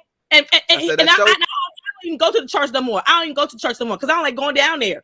It ain't safe down there. I said it. It ain't safe down there. It ain't safe down there. So I ain't gonna take myself down there because it ain't safe to me. I don't go where it ain't safe to me. But it's in the hood. So listen, because you're scared for your life. Hell yeah, it's in the hood. It's crime down there. Period. Why you need to go to the church if you don't feel like God gonna protect you? That ain't the church I want to go to no more. I got a freedom of choice now. I'm grown. I move anywhere in this world. I move anywhere I want to. I'm freedom. I got a choice. As long as I got my covering with me. I'm not under my parents' guidance no more. They can't tell me because when I got grown, my daddy said, "Get your own shit." Now he still want to go on down there to the hood. I choose not to go down. I choose to go to a different church. I choose the freedom of choice. All right. So I want to go to church. So let's do this. I wanna kind of transition this a little bit, right? So look, when we talk about the hood, you know, there's situations where we end up moving out the hood, and we find things a little different. Just a regular day. I'm over here visiting my motherfucking friend, my bestie, and this was in the middle of the road. A fucking gator. And when he took off, y'all, my soul took off with his ass. I ain't know he saw a dog back there, some type of pet, a person. I ain't know what the fuck he saw. Then I'm looking at him, he going back and forth, all confused and shit, looking for the entry. He was like, I know, I motherfucking came this way. See, what he didn't know is that he entered on the other side of this motherfucking house. He had the wrong side, and bitch, he was confused and I was confused because I thought he supposed to be inside that motherfucking lake and not on the motherfucking concrete when I'm hitting the corner, scaring the fuck out of me. This black girl from the hood coming out here to visit her friend in this new gentrification ass motherfucking Zephyr Hills fucking Day City ass. Yo, and this is what the fuck moving on up inside. I don't say, leave me in the hood. Leave me in the hood. Bitch, leave me in the hood. Bitch, leave me in the hood. Fuck that. Leave me in the fucking hood. I'll deal with the animals I already know, not these bitches. And for the record, the young lady who is holding the camera and talking, her name is Victoria Freeze Music. That's Vic's little sister.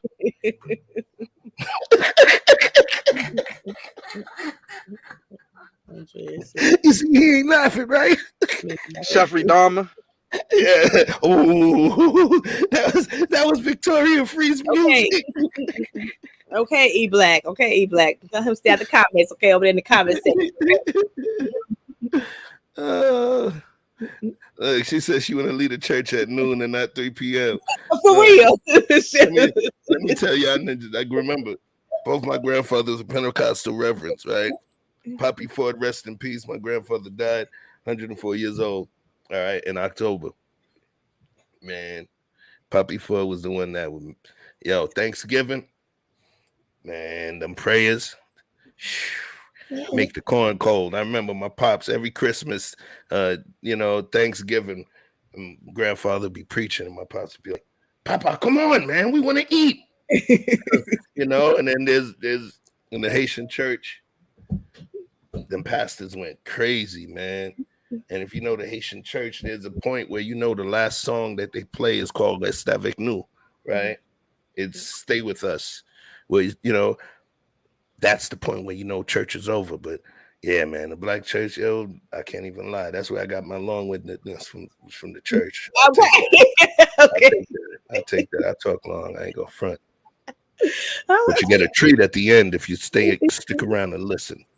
Shit, I'm just saying. It's like we have options now. We have options, and I don't understand why other folks get mad, because black folks got options now. We're gonna take our options. It's like anything. We got options, and don't be mad because we choose to have the options we got. Anybody's gonna do right from their family. First, it says in the Bible, God first, and then family, and then you take care of the people that you gotta help in the community, the service. And if it's an obligation, anybody don't like an obligation, because if I gotta do something every day and I don't feel like doing it, and it's an obligation to me, I'm not gonna be good at that obligation. But if I'm doing it free will and want to help somebody along the way, because that's one of the church songs, help somebody along the way, Vic. Remember that church song? If you can help somebody along the way, okay, that's what it said. Okay, that's what I learned in church.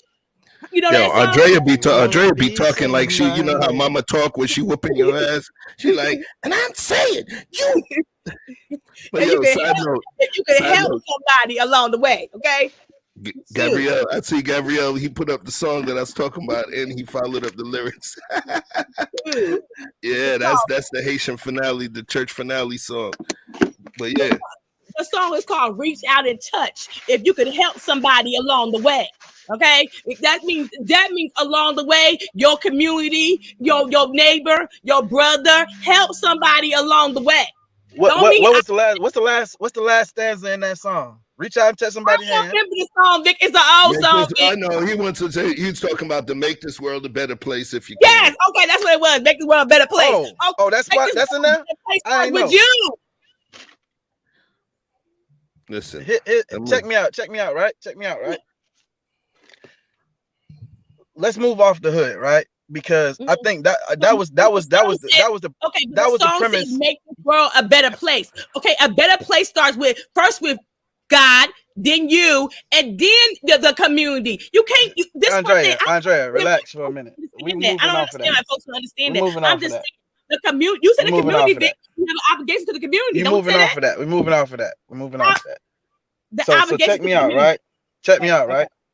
So the original premise, right? Because in another show where Busy actually, I believe she came up and she was speaking about I'm trying to remember the premise of the conversation we were having, but the whole point that she was saying is we all came to I asked the question. I asked her the questions, which is why I evoke her name. I said, well, then, based on, because we decided the hood is not a place to raise children. We agreed on that. I was a part of that. But the question I formed after that is, should we abandon our efforts to improve the hood and just extract the people that we know, care about, and think have a chance outside of the hood? That was the question that we ended on. Now, with that in mind, because I want to answer to that, with that in mind, let's remove hood from the equation. Let's just say that, yes,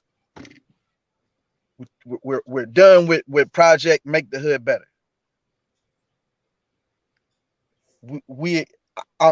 Now my other question is, do you acknowledge that there are other affluent areas that are predominantly Black all over America?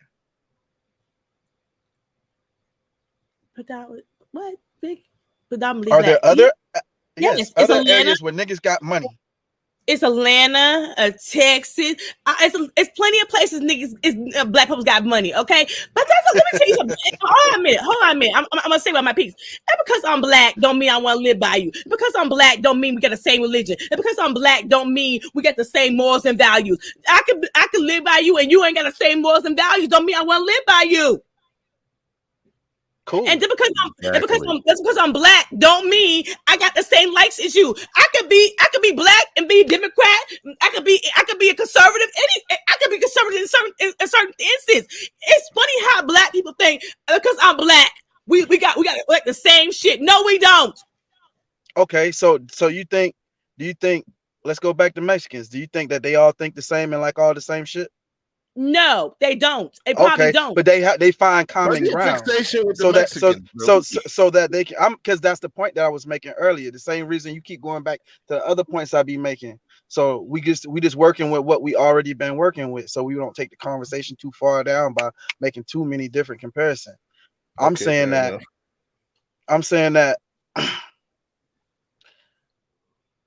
if these people, because I don't find any people to be a monolith. But I understand that there's some point of commonality that they all find in order to be able to live in the same area and get along without hurting each other. And in the best case scenarios, look out for each other and actually have a prosperous lifestyle, even better for their children, not just living beside each other, because that ain't no community. That's just people living beside each other. If you come home and my child locked out, and you won't give them a cup of water, then what are we doing? So it wouldn't matter which neighborhood that happened in, the hood or affluent one. So what I'm saying is that the same way we say, okay, we want out the hood, why not take those talented people, our talented 10th or whoever, and take these skilled positions and continue to build in a community effort? Because like Andrea illuminated, we got too many athletes and ball players. Soft as cotton. Selfish as hell. And what I'm saying is that when you're in a community, you say, okay, you know what? We don't got no doctors or lawyers. Or we have so few that you can't name more than a handful that you know. So if we have holes in these communities, because if it came down to it, who can you depend on for these services? If the government quote unquote shut down, and you can't depend on good old Uncle Sam to solve all your problems, who can you actually turn to? That's what we were talking about, neighbors, and how we're looking out for each other. Bible talks a lot about neighbors, and it means something. It don't necessarily always mean the person who literally who lives next to you. It also represents the community. So please carry on. But I want to come back to that point about going to a more affluent area, predominantly with the people that you agree with. Because I personally, if you like the company of white people, and you like how they party, and you like the music that they prefer, and you like the way that they do landscaping, hey, shout out to you. I think you have that right. And if they accept you, then that's where you should go. Vic. But for everybody else, come over here. I tried, and it's it was a little hard for me because I definitely be on the interrupting, right? So I try to make it a point to allow you to elucidate your points with as few interruptions. If you watch the other stuff, I interrupted way more, right? So I'm a work in progress. I'm gonna say this. I want to kind of move this to a different situation. And I want to speak specifically to not just us, because we talk about us wanting to leave because we choose not to deal with certain things. What I think that we are leaving out in the conversation is the reasons that we leave that don't have to do with us specifically, but the betterment of our children. And if I believe that my child would be able to perform better in a better school, which happens to be within a different community, that's a sacrifice. That's a sacrifice. I went to a school called Fordham Prep, Fordham Preparatory High School. You Google it, Fordham. And that's on the campus of Fordham University in New York, in the Bronx. I used to ride the number 4 train, Utica Avenue, which was the beginning stop, and used to ride it almost 2 hours all the way up to the Bronx to go to that school. It was what, $10,000 to $12,000 a year tuition for a high school. Now the tuition was 20 something, almost 30 grand a year for a high school. And I went to that school. And that school, if I didn't go to that school, my level of articulation would be different, without question. When my mom and my stepdad were divorcing, and financial splits and all of these things started becoming discussed, it wasn't financially plausible for me to go to that school. So I ended up coming back to my local neighborhood school, which was Samuel J. Tilden, right? Tilden High School in Brooklyn. When I got back, which was the second half of my sophomore year, I was in classes with juniors and seniors. That was how far advanced that school got me. Parents, and I'm going to bring this piece back up. There's parents that will move, even though they can enjoy the low rent in a particular area.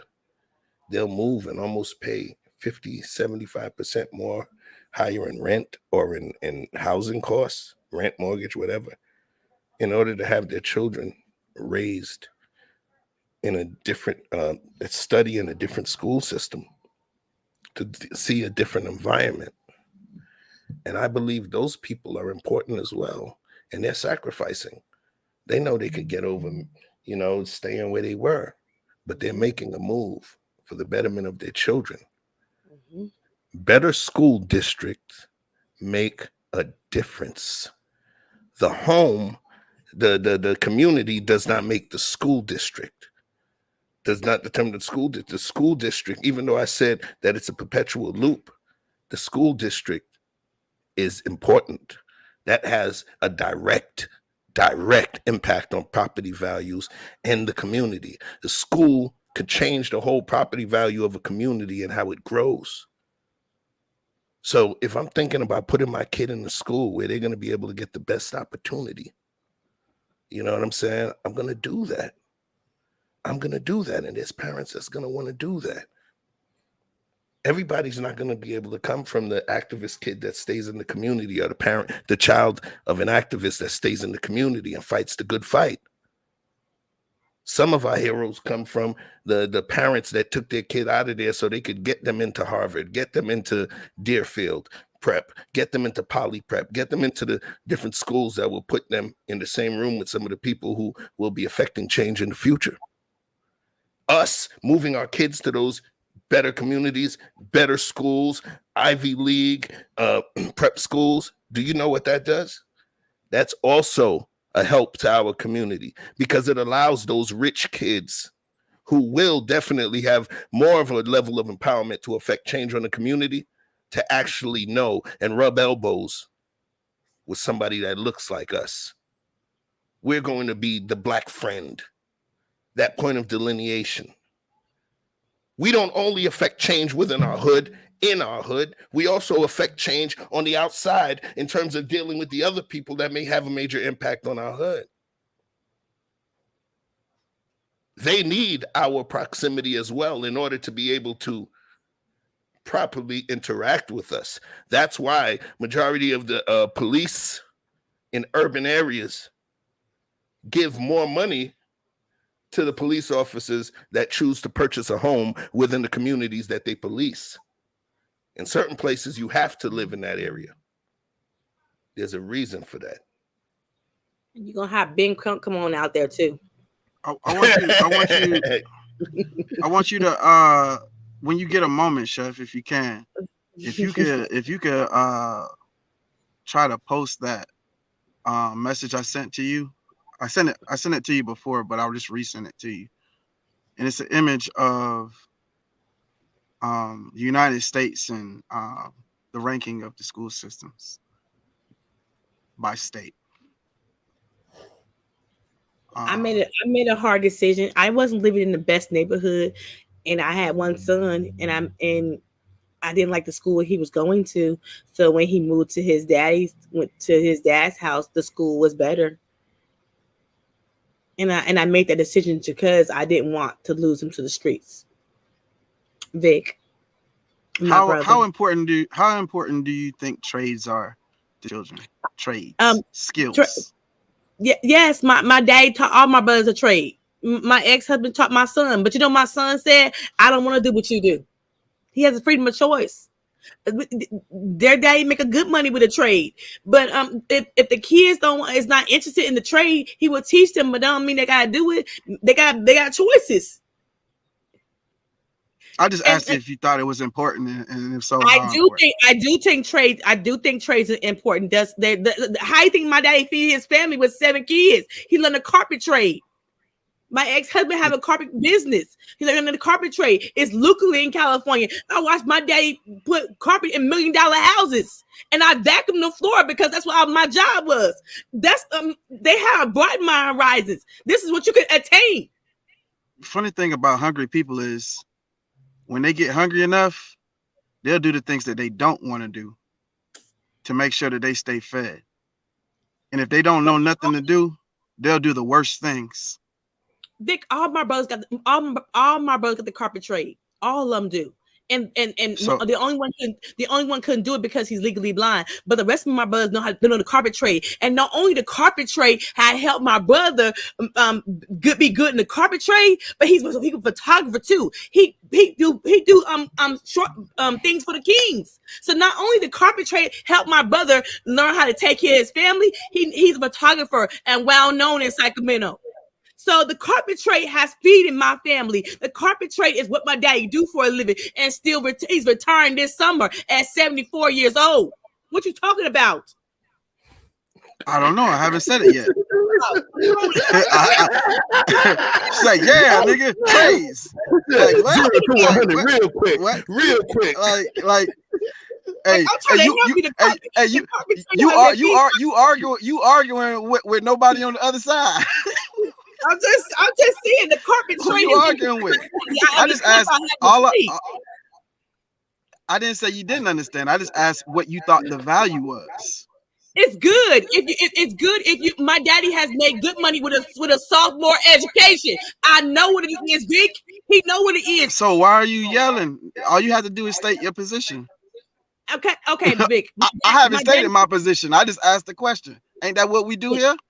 Yes, my daddy comes from the mill. Don't you just ask questions, Andrea? I'm just asking the question. Yes. I'm glad your dad did well. I'm glad that he taught his sons the thing that he knows to teach them. Now, Vic, you illuminating my point. I have a point, Andrea. It was just a preliminary question. Okay, well, let me tell you something. The trade has been good. Vic, let me tell you about how the trade has been good. Not only did he teach my brothers, he taught my ex-husband too, and my ex-husband took it to the next level. My ex-husband, the gift that keeps on giving. So what I'm saying is, you think we want to take care of the family? We had families that didn't know. Who said that you're not taking care of your family? Ain't nobody said that. No, hold on a minute. What you said was you got to help take care of the community. So my dad taught not only my brothers, he taught other black men the carpet trade. Congratulations, you supporting my point. You said the community. That it is the community, baby. You supporting my point. It's like you on both sides of the argument. So all I'm saying is that argument here, okay. So what I'm saying is that the trades are very, very critical, even more so than quote unquote education and highfalutin language. It's very good to be able to communicate and express yourself, which lowers your propensity for violence if you can express your emotional. Every time you use that term, highfalutin language, yo, it just rubs me. It just because that's what you do. That's the point of son. You're saying you use big words, yo, and that's dope that you know them and you know how to use them correctly. Why should it? But you using it as highfalutin. It's like somebody that holds their silverware the correct way, and you're like, oh, they all sedity or they bougie. I have a problem. What's the word? That's what I'm saying. That's the word, because what you do when you make that kind of statement, what you're doing is you're actually making more of a personal statement that you see somebody using proper vernacular that exists, and you're calling it highfalutin. No, there's a difference between proper. There's a difference between proper English and highfalutin language. There's a difference between the two. I'm using proper English. When I start using big words like propensity and things that may go over people's head that are not commonly known terms to everyone that you may get wrong on a vocabulary test. That's the people that you're around, bro. And that's the thing. And that's the whole point. That's why parents move their kids out of the community, because they want what you call sedity, bougie, or highfalutin language. They want that to be the norm, because that's the conversation that the people that actually move communities, you know what I'm saying? That's the language they use. That's why people got so pissed off when people will use the term, Barack Obama is so articulate, because they don't expect a black man to speak in that level, with that level of articulation. But when you use the term highfalutin, it's like you hide my. I didn't invent the term. I didn't invent the term. That isn't made up. Right, but that's not a Victor Freezeism. I know, but that's not a Victor Freezeism. That means it exists. Long before I was here, somebody thought there was such a thing as language that was somewhat magnanimous. Bro, the language that I speak, the language and the degree of articulation that I use is normal to me, bro. It's normal. And you know how, wait, let me land this. It's normal to me. And guess what? The people in my community who may not have been privy to those words prior to meeting me, they know what the hell it means now. And that's the impact I have on the people within my community. But to tell me when we use the term highfalutin words, There's a danger in that because you're what was stop that, Chef. I want you to continue. I want you to continue. Hold on. I want you to continue, but I want you to address that because you're going all the way down a rabbit hole. Let me finish. And I'm saying, hang on a second, Chef. I won't. Not this time. Not this time. Not this time. Not this time. Bro. You got the most not this time, yo. Show I'm not taking over the floor. I'm not taking over the floor. What I'm saying is that you're addressing something. What you doing? You took it personal and you made it offensive.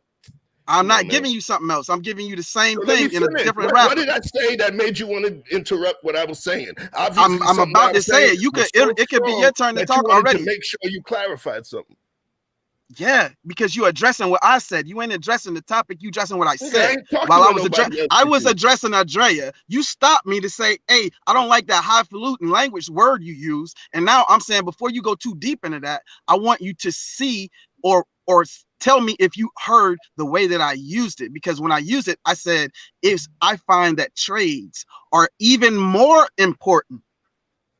Not that it's not important or that you shouldn't know these words or you shouldn't have a well-versed vocabulary. And I spoke to how important vocabulary was to keeping people from being violent because that helps them to be able to fully and accurately express themselves, says Sir Frederick Douglass. So all I'm saying is that I did not disparage anyone for using whatever kind of language you like to use.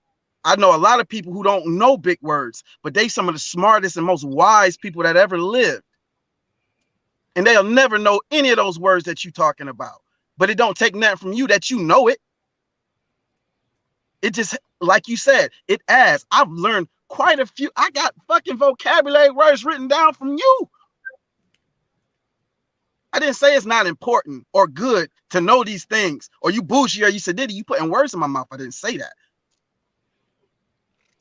What I said is that I find that trades are more valuable than what you would call or think that you're getting from an education inside of a school system that's not going to try to teach you a trade. They're going to try to teach you language and language arts and half-hearted history. Shoo you along until you can go pay in to the diploma mill that is the college system. And the people who go get trades sometimes have a better lifestyle than people who went to college for 4 or more years. So remember, big homie. Y'all ain't let me cook, man. Okay. Listen, okay. I mean, you and him was going. Let me just say this. Okay, go ahead. What you saying is, you talking about the trades. We literally came off a whole conversation and a whole discussion from the previous show about the lack of attorneys. That's why a personal injury attorney, a Black personal injury attorney, is right now the forefront Black representative or legal consultant for families of Black men and women that are taken away from us. And that's Ben Crump. I don't want to take anything away from that brother because this is not even his lane. He's a personal injury attorney. Okay. And all he does, he pays his money and he goes and shows up so people know somebody's represented. All of that trade stuff, I get it. I understand Booker T. Washington.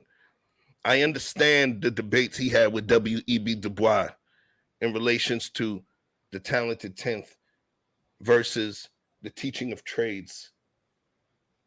I understand all of that, but both must exist because you're going to have a bunch of tradesmen that are being run. Remember, the masters of industry are white collar. The tradesmen are blue collar.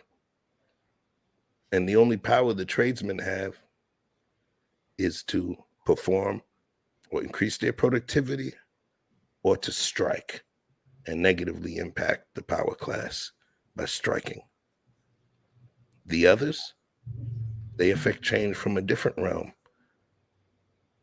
Being a doctor is not a skilled trade. Being a doctor is something that you require education for. Being a lawyer, you require education.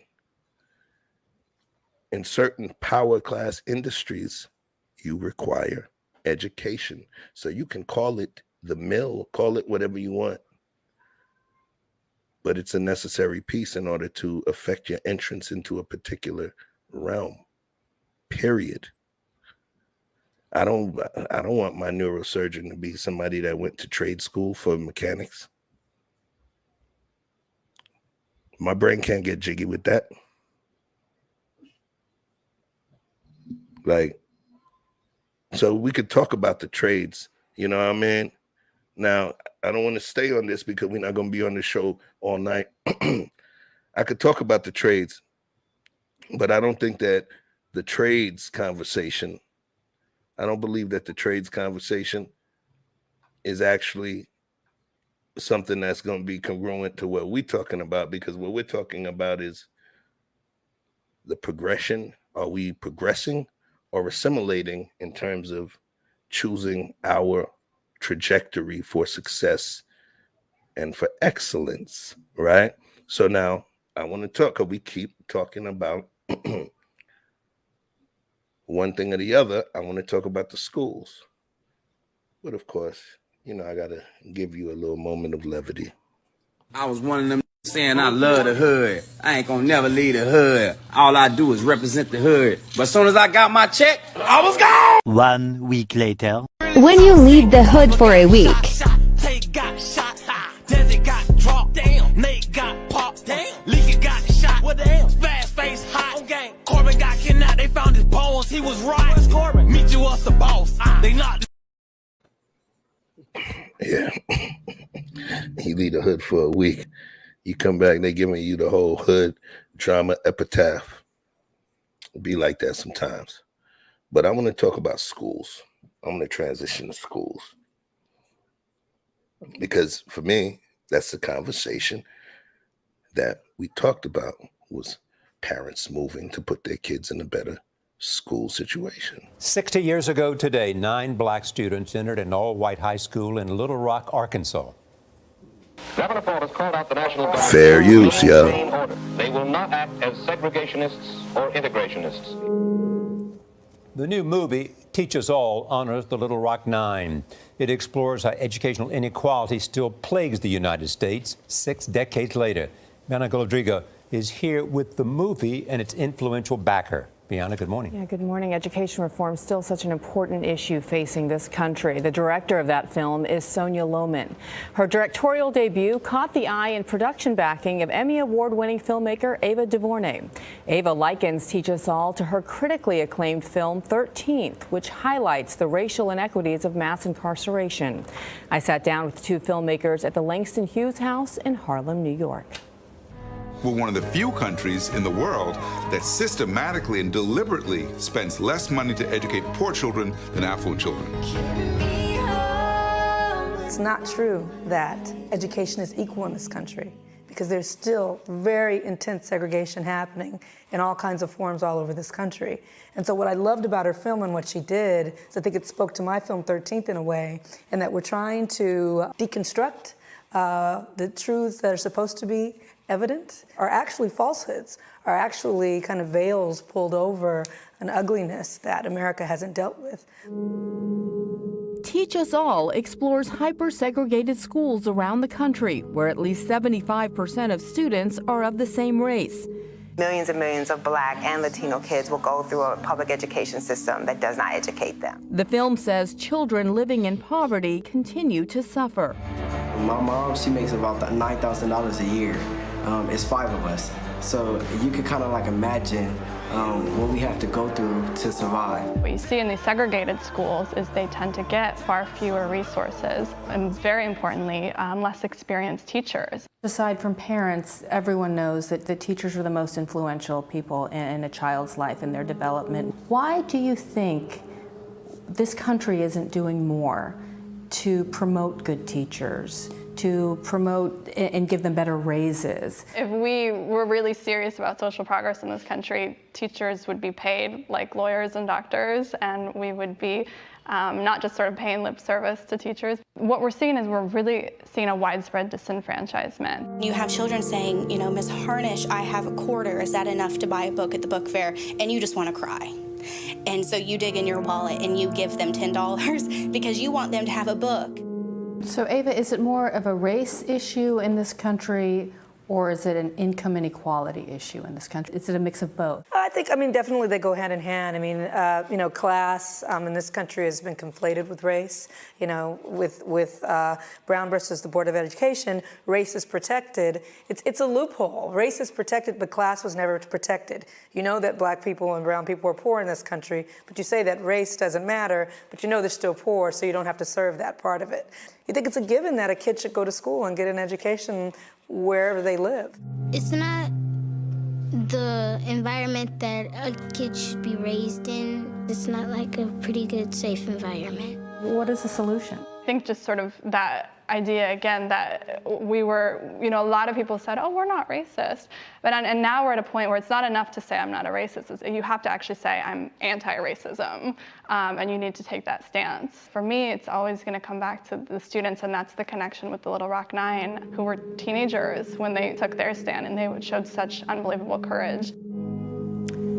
Such an important film, and the film Teach Us All is available on Netflix today. And you talk about hyper-segregated schools. The average family income is $15,000 at these schools, at public schools, versus $50,000 in the more integrated schools. So you do see the inequity, and it starts at such a young age and affects these children deeply. There is a big difference, and that's why I think it's great that they're pointing it out. Ava DuVernay's on a roll, first 13th, now this, and now she's working on Disney's Wrinkle in Time. I can't wait. Yeah, Sonia says she won the lottery, getting Ava to back that, yeah. I think she's right.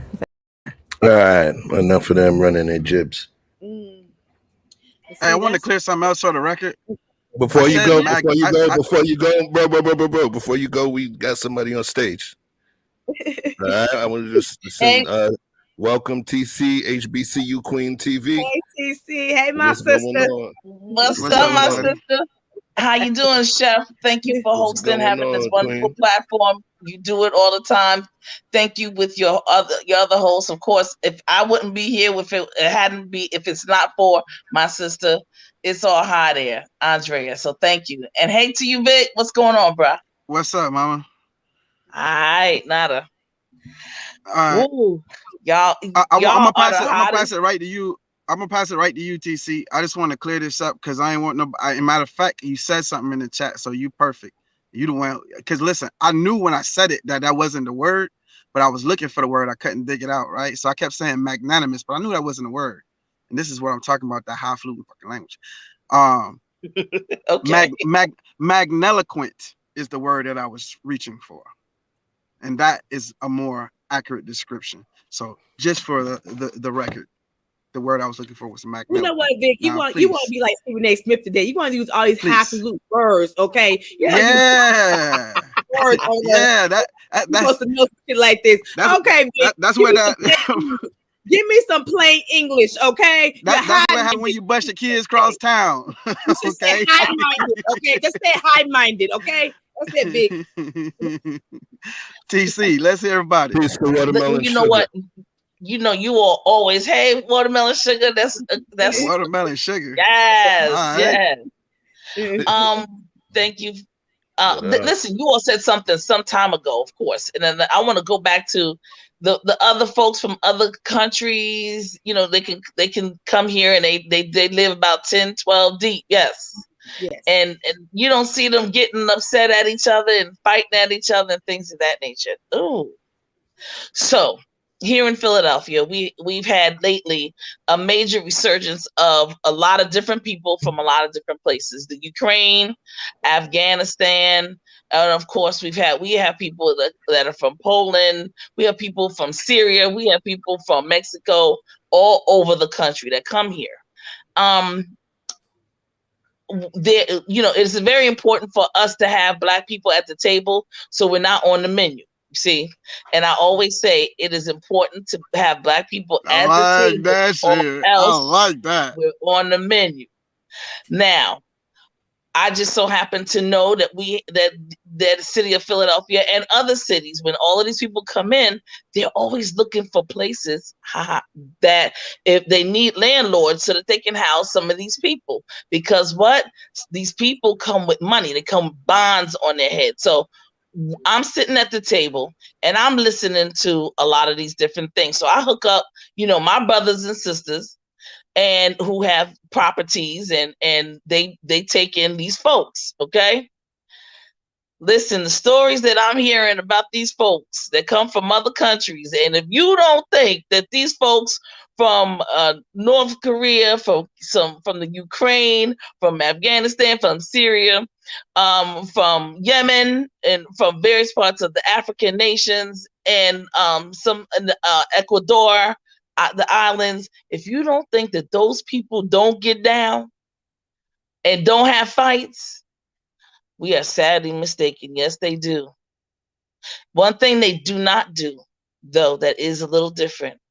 They don't believe in putting their stuff out in the street. So you're not going to see them so readily out in the street Bang, bang. fussing and fighting at each other. But inside the house is a totally different situation.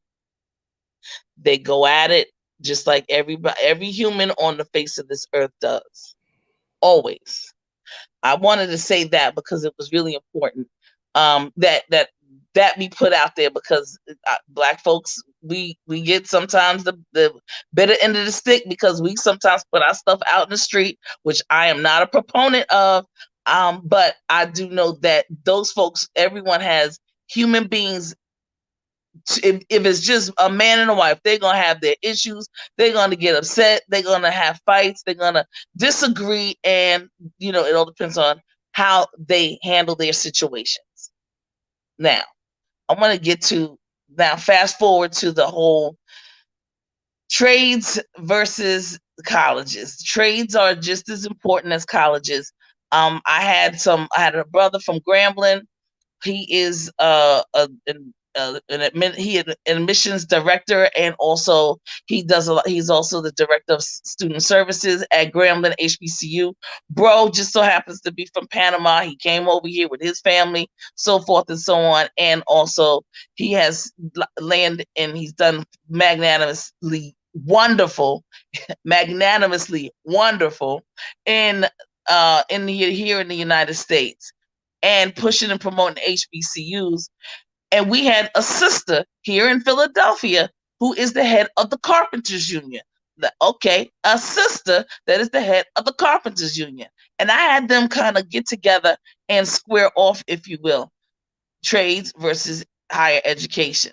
The one thing that we came to the conclusion, like we always do, because we don't allow anyone to create divisiveness in our community, and divisiveness as it pertains to education. We need both. It is not one versus the other, not one better than the other, but both are equally as important. And we need to make sure that they're funded, that they're pushed and promoted. Young ladies can go into the trades when they want to without having issues. Young men could go into college if they want to without having issues. And everybody can do and make decisions based on the fact that they've had a credible education, which when I say credible education now goes back to what Chef just mentioned. What he just showed us in terms of the the systems that we have in these inner cities, and the lack of funding, and of course the teachers that aren't as experienced, etc., etc. So we always we are competing with the world. When you're in high school, you're competing with the world to get into post-secondary.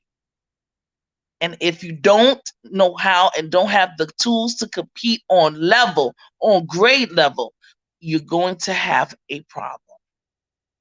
And we see the problem. They already know how many jails to build if a young person does not read and write and do arithmetic on grade level in the 3rd and 4th grade. They already know how many jails to build.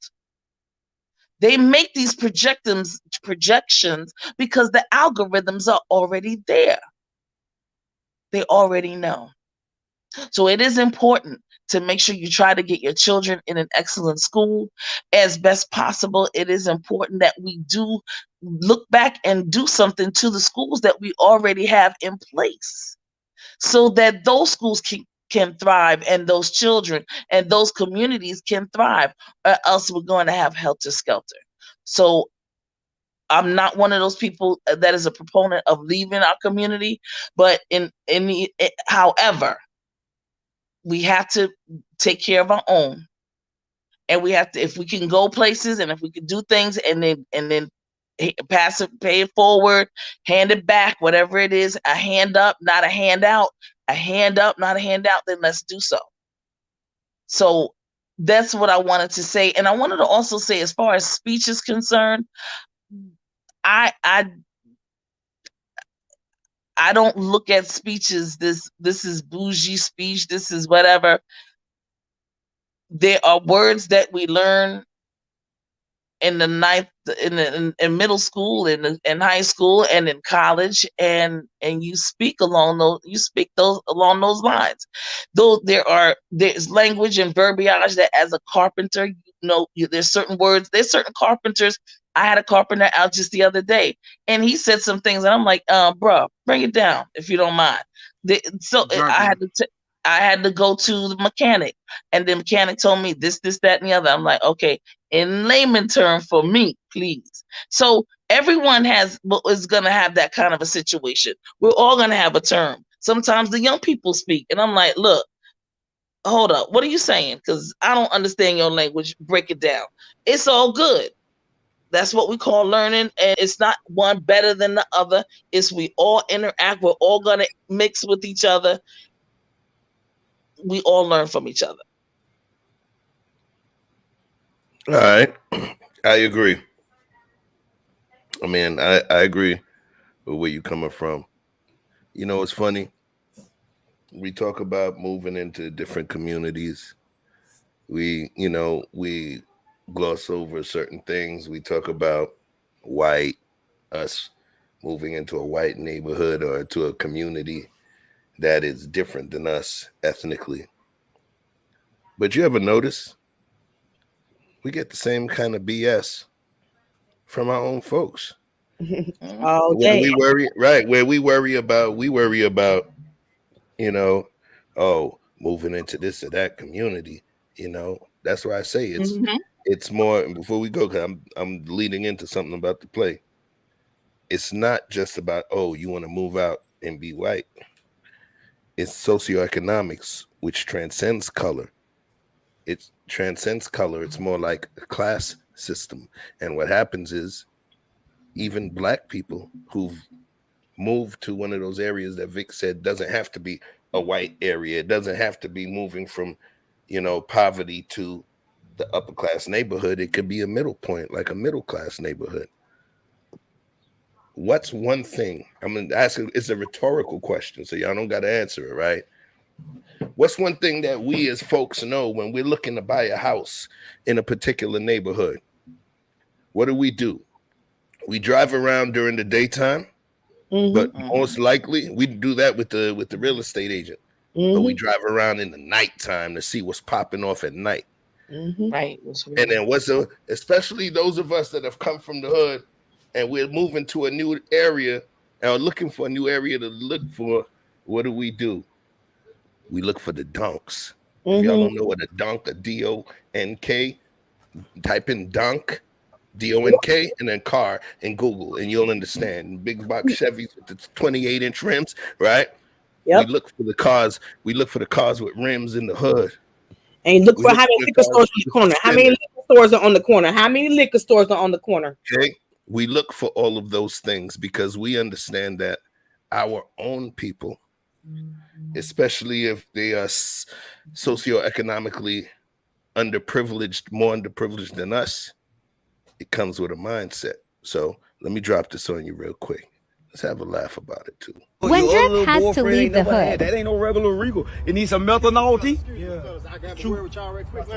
Yo, hold on. Yo, what's up, my guy? All right, so I am the president of the This the president. This community. We just vibing. We just vibing. Right. Stuff. I'm just letting you know and stuff. We can't be having this type of stuff going on. Type of stuff. Hold on, we pay rent out though. This T spot. We got a apartment. Where? Peace to country Wayne. If you the president, you supposed to know where to come on. Listen,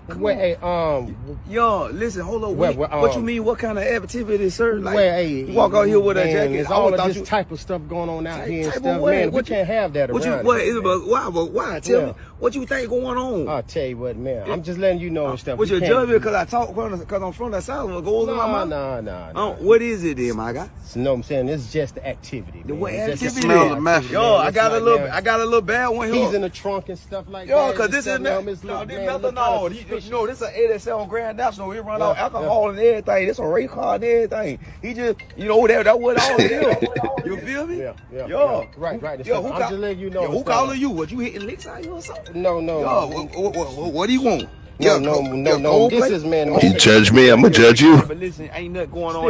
What's your name, my guy? You came out here. Yo, you can't stop the rain. Look at you Kevin run the Johnson rain. is my name. Well, Kenneth Johnson. What is your name? Yo, you know what it is. It's Drew. Obviously, they told you about me. You feel me, my boy? Ain't nothing going on around here. We just vibing. This is a little bad one, a little duller. Yo, Christian Dior, we just vibing. Ain't nothing going on out here. Okay. Whatever they been talking about, we just chilling.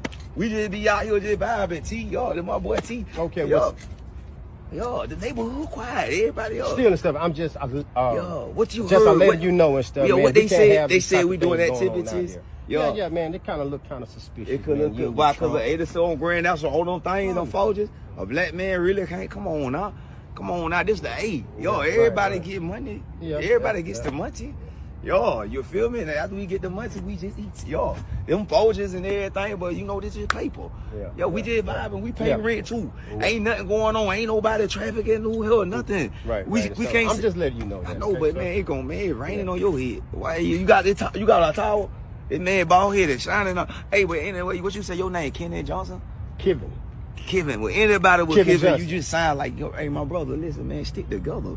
All right. You ain't see no activity. Just Share the video and click the flags for more. Ain't nothing, my guy. Keep it clean, okay? I'm watching that neighborhood. Okay. Yo, ain't nothing dirty, yo. Okay. Ain't nothing dirty now. Come on, I'm hollering at you, my boy. You be good. Yo, Yes, sir, man. Y'all have a good one now. Yo, you be good. Yo, anybody who speak like that real fast, I'm gonna, they don't trust them. Come on, close the trunk. Let's just go get something to eat. Yo, you ready to eat? Yo, come on. All right. I don't feel the same damn way.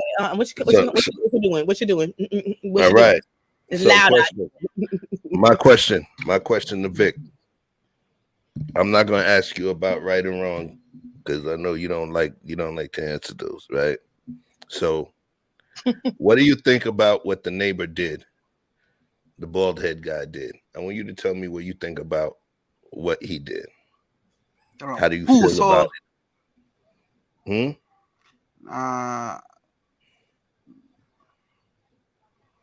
The question would be, was he sent? No. Or was that his own idea? The question is what I asked you, not the question that you want to change it to, bro. I'm asking you, what I'm did not you changing feel the question. I'm processing the information in through my own head. You just asked me the question. Now let me process it. Yeah. The question is simple. How do you feel about what he did? Hey, bruh. Go ahead, man. Go ahead, yo. The question I asked myself is, was he sent or was it his idea? And either way, I find it to be fucked up.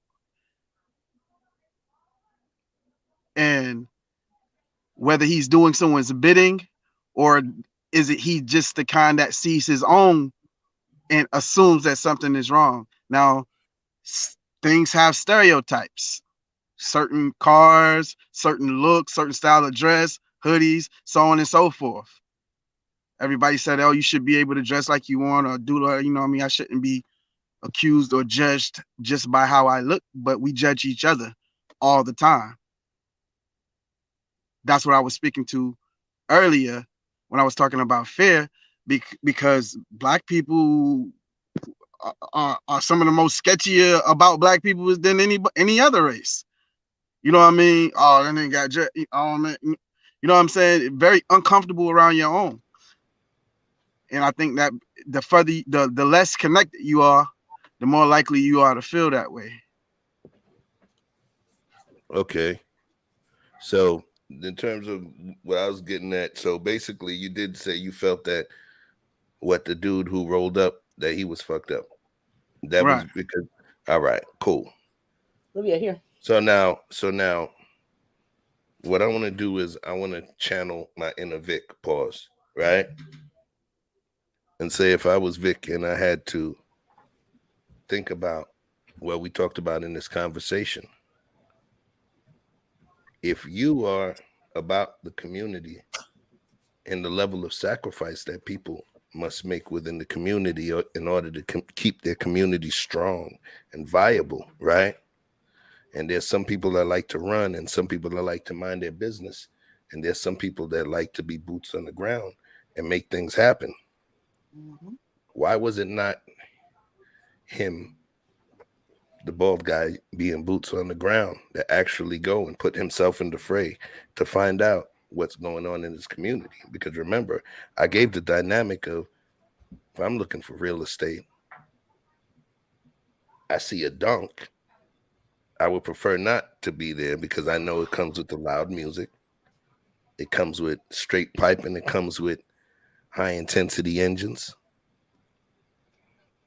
And sometimes a particular subset of folks that exist within that community, that car community, by the way. All right. Because there's white folks with dunks as well. So what he's doing is being that soldier that you're saying that people should be, because he's actively going to take a look to make sure to see what's going on within his neighborhood. So the same behavior that you're stating is fucked up, to me, is the only vigilant behavior that you can have if you're going to be the one that ends up having to stay in the hood and make the hood better and do that sacrifice you were talking about. The sacrifice involves action. So it's interesting that you say it's effed up what he did, but in essence, he saw something that looked like it could be potentially either nefarious or detrimental to the property value and comfort of his neighborhood. And he was vigilant. He was a soldier within his neighborhood that stayed there. So how was that messed up? I'll say this. Anybody know anything about being a soldier and going to war? Do you? First thing you do is intelligence. Reconnaissance. Have you been to war?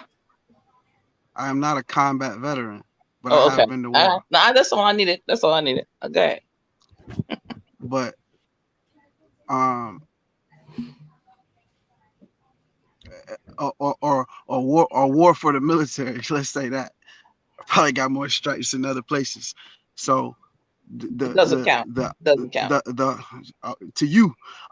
So and that's what counts. And that's what counts. That is to me. Yep. Right. So the point that I'm making is that if you're doing your recon or your due diligence, then you would have observed the people long enough to see if they're doing something that is going to be detrimental to the community or detrimental to the guidelines that have been established by the people who have created this new social construct that y'all have agreed on to keep your community safe. So I don't think that he did that. So when you approach somebody, by the time you approach somebody, you should have some facts to go with them. Otherwise, you're making assumptions, almost like the lady did with the man in the fan and the chemical smell. It's accusatory. And if you get a negative response from someone a little less reserved or there's a word basically meaning in other words, able to govern your own emotions. If someone was less stable, that could have been a situation. And then you would have said, oh, look at this, look at that. When in all honesty, if the man is not violating any policies, or creating creating a situation to make the rest of the neighbors uncomfortable, then him that's what I mean when I say just being you can offend people amongst your own people. Even if you lived in a middle class or upper middle class neighborhood, if the area is predominantly black, you having 28-inch rims on your car is not gonna offend me. I've seen it before. Now I may watch you to see, okay, is that do they live here? Is that the cousin? Or is these some new people coming in and they got a lot of traffic going in and out, I'm going to do some recon before I get my pennies in a bunch. But someone else may jump out the window a little faster because they're not used to seeing that.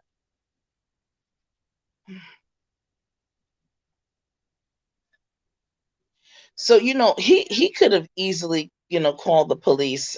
So number one, let me just say this. When we're watching the clips, you know, only give us a certain amount. We don't know how long he was watching. We don't even know if there was any smells, like he could have possibly smelled something that was maybe they were smoking or there was something of that nature. We don't know all of those nuances. So he still did his due diligence as I guess a community leader, or what do you call it, a block captain, or whatever they call it where he was. He could have easily called the police. Easily. He went over just to talk to them and said, look, we don't want that here. And he's speaking for the community. And when I was growing up, if an elder came out, I'd be like, oh, okay, sir, this is, you know, okay, we're going to move on. And we just move on. Number one. I don't know why they choose to just be right there in front of other people's homes. They could be living there. I think he said at the end, he pays rent, but he doesn't own a home. Once again, it's this, you know, they pay rent, but the owning a home and the equity and the value and the quality that you want in your community is a different thought process and a different behavior pattern than those people who rent. It's totally different. So I don't know how long he watched, and I don't know what else was going on. We saw the part where he walked up. Again, he walked up, just said, look, we don't want that here. They should have just moved on. Just move on. He could have called the cops. Now, I'm going to tell you what I would have done. And excuse me, Andre, I just want to say this. I would have rolled up too. Said, you know, bros, you know, listen, this is our neighborhood, so forth and so on.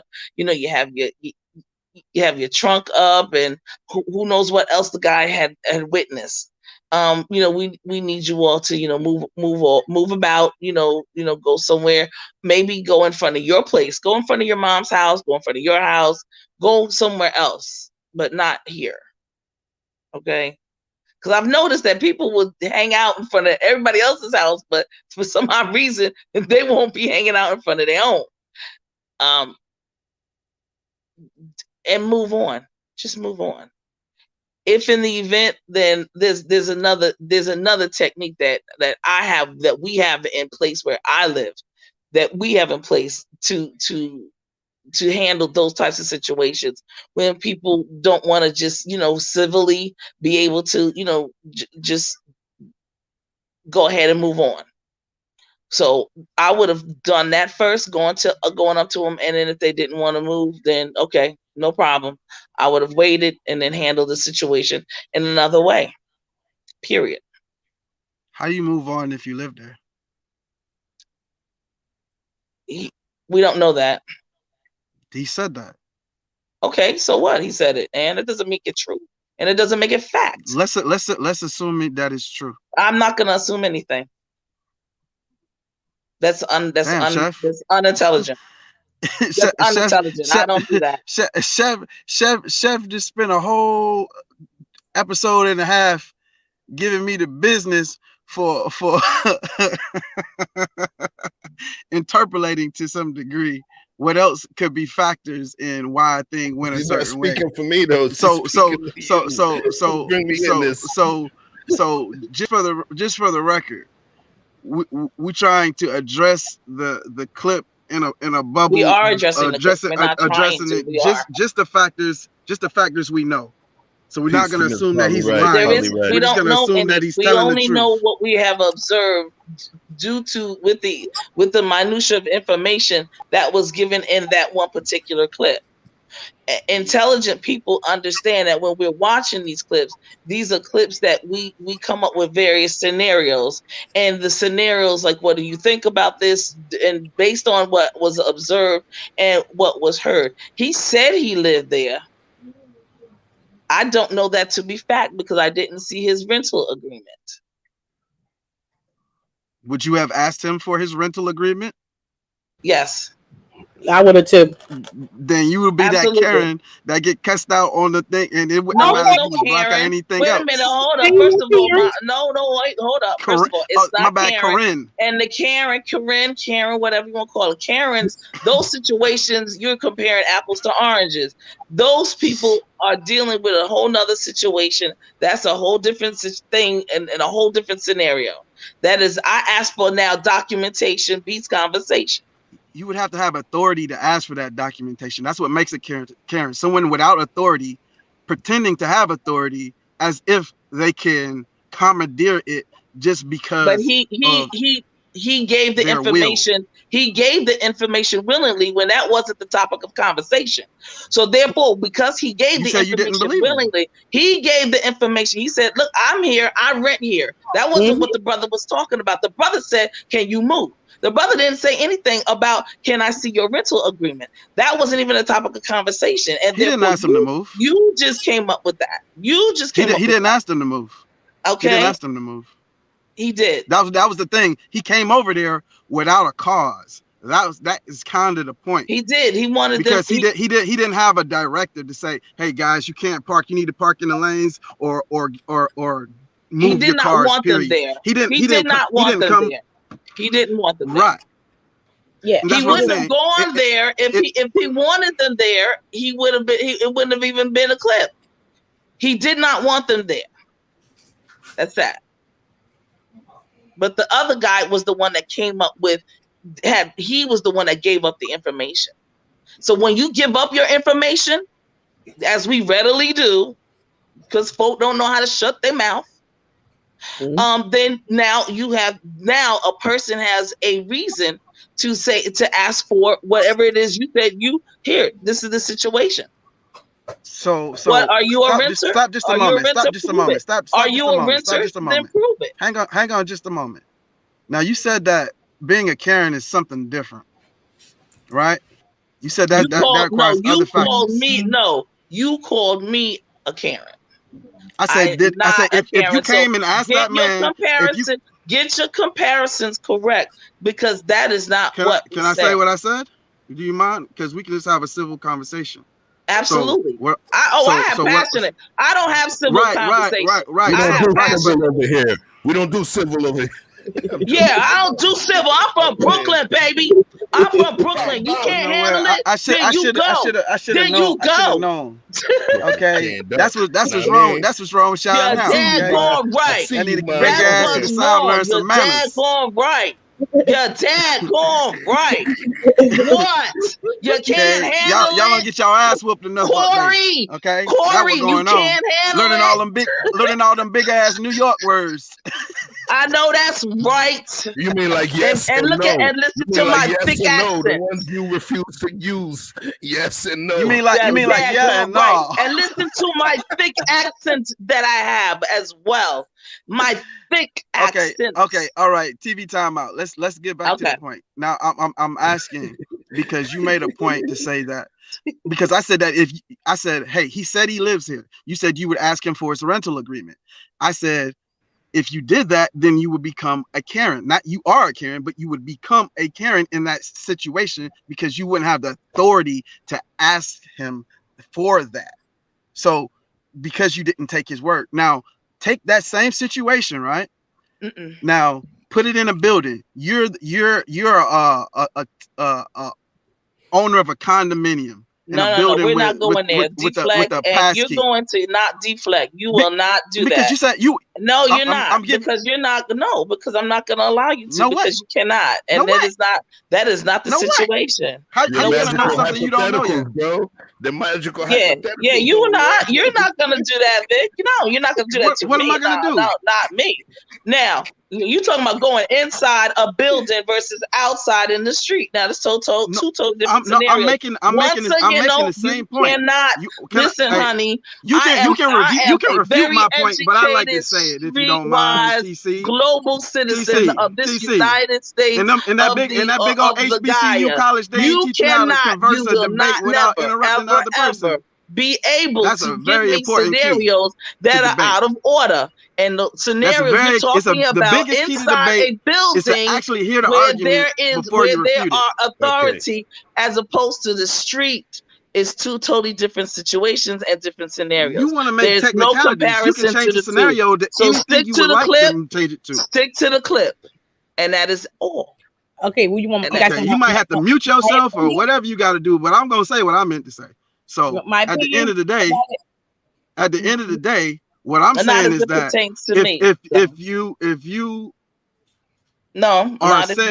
you are requesting, if I'm in a building, then I can go to the land. I can go to the property manager. Can I say it? When you're out in the street, you tell me the it's a totally scenario and different then I'll situation. react. I'll react to what you got to say. You don't have to react. You can just listen. That's the best thing to do. Yeah, usually most people win when they listen. That's what all women say. Yes, exactly. That's why we win. See? Wow, you're a winner. Look at you. Fuck out of here. Look at you. Look at you. Oh, look at him. Look at this baby. Listen at him. Andrea out there, I be asking for his rental agreement. I ain't gonna lie. I might be a Karen if you want me to, but I'll be asking for your rental agreement. I'm saying you can't have it. You can't. Shut your mouth. You hear what I'm saying to you? You better shut your white mouth. You better shut your white mouth. I'm not kidding you. I'm not kidding you.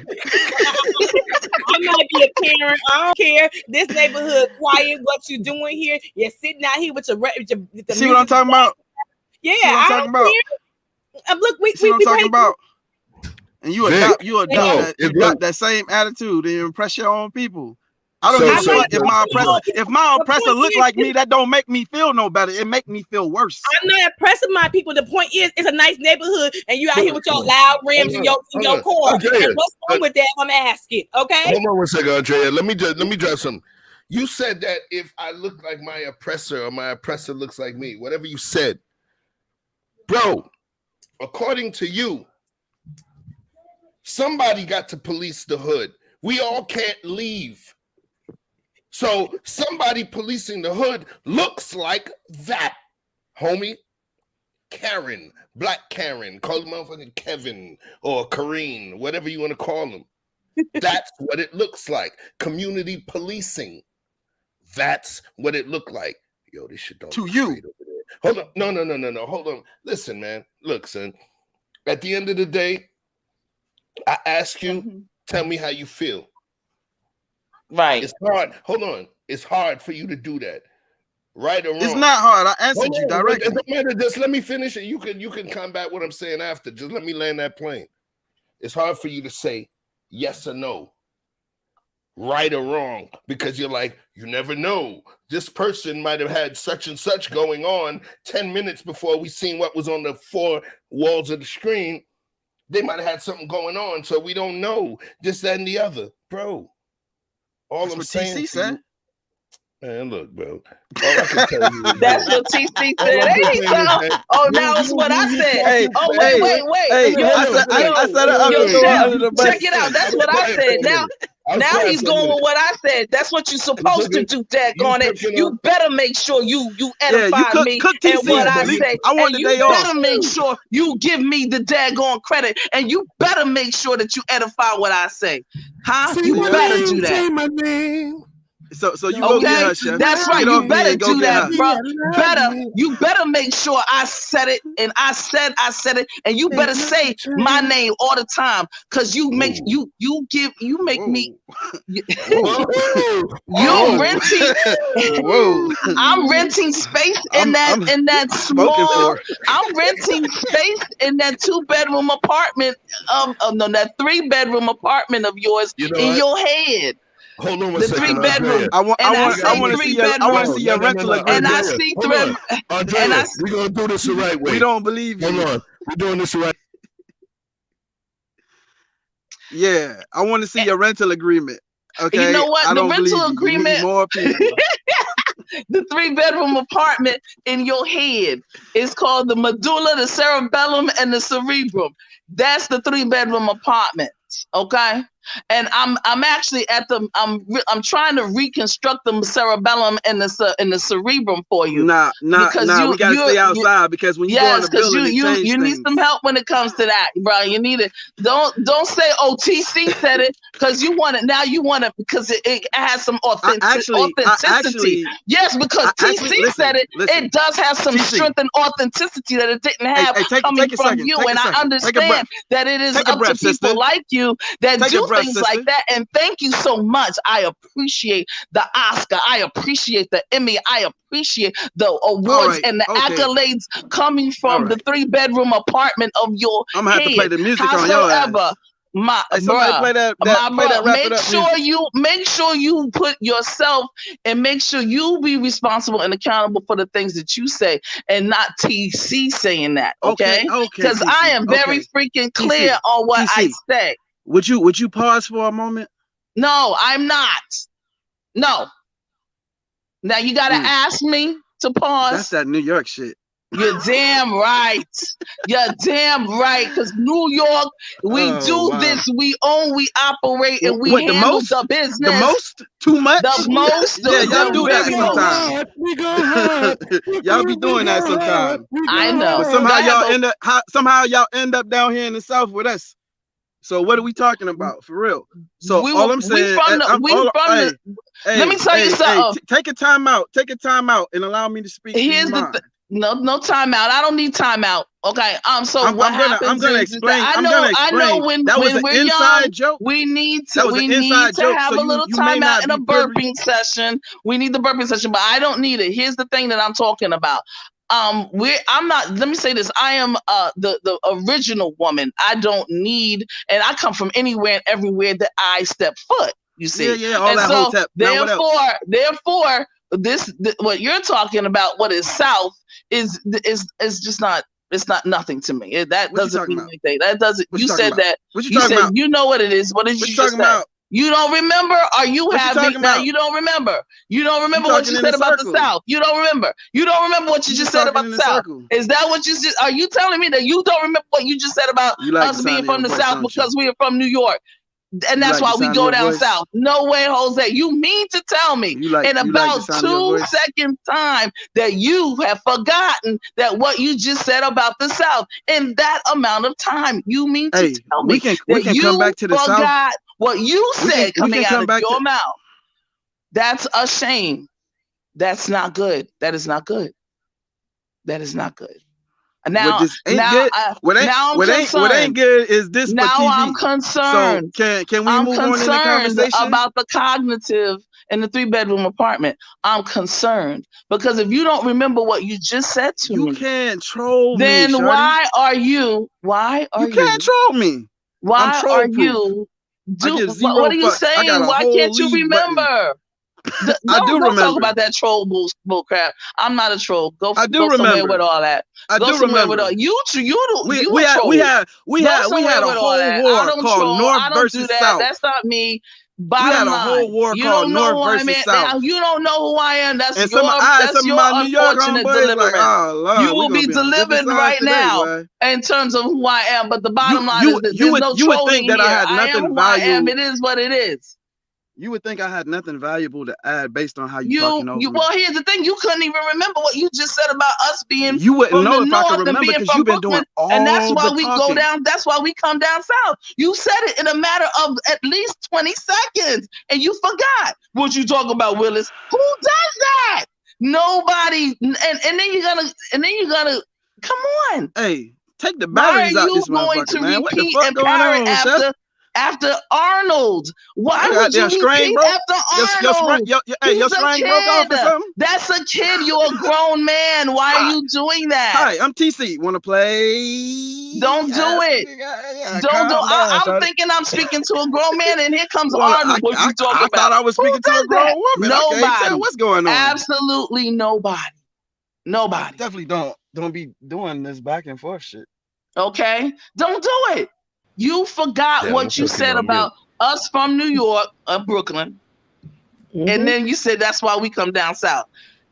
So you don't even know. TC, let me do this. Yes, sir. Let me do this. Right? You went to all them colleges to be petty. No, hold on a second. Wait. Here's what I need. You don't know because you've never been. See, petty. Look, hold on. Petty. Look, I know that. I know I am. I don't, look, I ain't He's trying gonna to mute pull everybody. down. I don't want to mute folks. Just hear me out. Right? I want what I'm saying to be better than me clicking a button. The beauty of what we do here. Remember, this actual show was the impetus of a conversation that came out of a totally different show that didn't have all of the trappings of this. But we determined that was going to be a good conversation. That's true. I believe with all honesty that this particular conversation, it crosses over into a few different planes. And I definitely think that we should have, because, we have something called Battlegrounds, and our page started as a debate battlegrounds where people felt safe enough to come through and have their debates and their conversations without fear of this, that, and the other. Just like if anybody watched the John Wick movies, we're the Intercontinental Hotel. If you don't know what that means, watch the John Wick movies. Can't nothing go on in there. You could come in there and have all kind of conversations, but we don't put in work in there. So with that being said, we need to have this conversation again, but in terms of TC, HBCU, Queen TV, as well as Vic. But I'm going to give y'all two a little homework. Maybe this episode and the last two where you guys were on or viewing, pull some of your own personal stats from that so that we could discuss it and see where you guys differ and where you guys align on certain points, because this is a hell of a debate that we're having right now. You understand? But respecting time and all of that stuff as well, and people's lives. This is one. We always have them arguments on our show. That's why we were known for doing 7-hour live streams ending at 4 or 5 in the morning, because we would allow the conversations to organically morph and monkey branch into where they did, but it would also take us into 7-hour streams. That's where we got the name originally, the Nighthawks. Oh, okay. I want us to have this conversation again. You know what I mean? And also there was a hard stop time frame, in terms of for a couple of the folks here as well. Andrea got the kids, and then Vic literally is working while he's talking to us. Right. Maybe we need some Ben Crump to come and help us. Shut up, yo. You instigator. Folks don't like Ben Crump now. Right. Need some Ben Crump to come and help us. So before we end this thing here, there's only 2 pieces. It's literally 2 minutes of video I want to play for y'all, just so you understand where my mindset was at. So let's bring it. So there are 4 things realtors can't legally tell you or legally talk about. Stay tuned to the end, because I'm going to add another little bonus one that they can't talk about, which I find really surprising. So the first one is school district. A realtor can't tell you which is a good school district, which is a bad school district. Of course, you can find that online. Number 2, realtors can't talk about crime statistics. They cannot tell you what is a good neighborhood and what is a bad neighborhood, or what is safe and unsafe. 3 is religion. Realtors cannot tell you what part of town or what part of the city or neighborhood a certain religious group lives or congregates in. 4 is socioeconomic. So a realtor can't tell you like this is a rich part of town or this is a poor part of town. They can't talk about the average household income in a neighborhood. Thanks for sticking around to the end, and this is the bonus tip, and this one shocks me. Realtors are prohibited from talking about environmental issues. So if there's a cancer scare like around a factory or bad water quality around a certain part of town or neighborhood, they're not legally allowed to mention that. Head on over to Stephen Clark Real Estate on YouTube for more information about real estate. All right, thanks, Steve. And then here's the last piece. I'm sorry, go ahead. Excellent. You know what, Chef? I just wanted to say that he said it, that you could get a lot of that information online.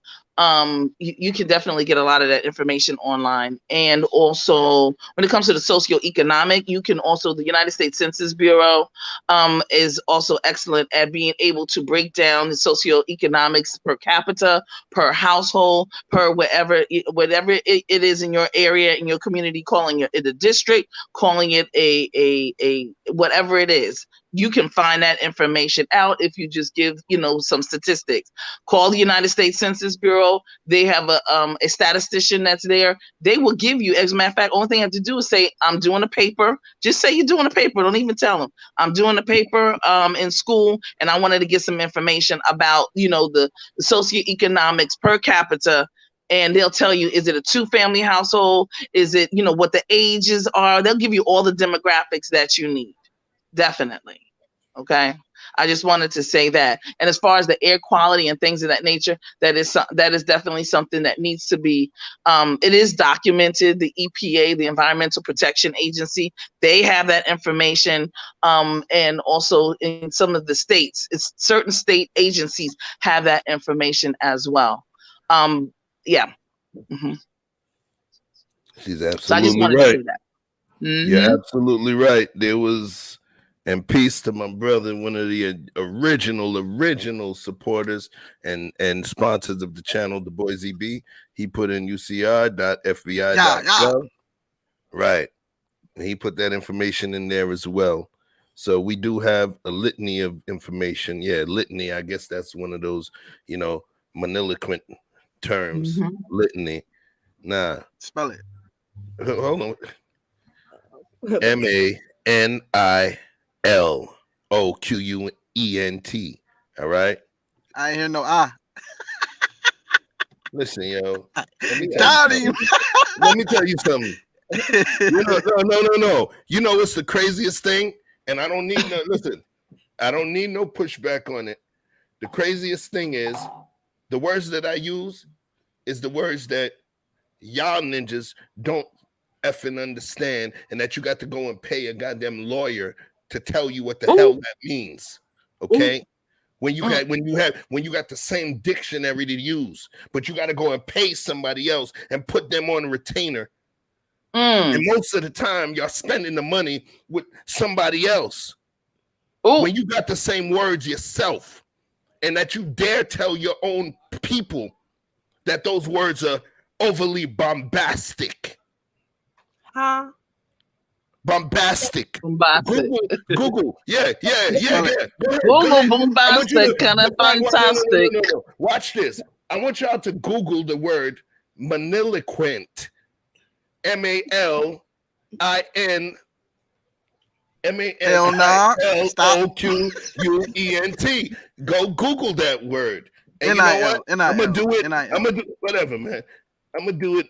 Okay, I've been sipping a little beer because you've been making me sip a little more, right? I want you to go and look at the words because I got to find it myself. I want you to look at the word that's used. Oh, y'all using these high-minded words today. Like magniloquent. I left the G out. Magniloquent, adjective using high-flown or bombastic language. But guess what? Guess what? That's the language in the contracts. If you are progressive, if you're moving forward, if you want to purchase real estate, if you want to do whatever kind of deal, those is the words that you knowing or not knowing is going to be the difference between if somebody else can scam you or not, or who you got to pay, or how much you have to pay, and what part of what you paying is for some other motherfucker to read them words to you. So and chef. Let me just say this, bruh. As we say at the HBCUs, if you think education is expensive, try ignorance. You see what I'm saying? So you got to pay somebody to do your work, to do the work that you can do yourself. The Black Laws Dictionary,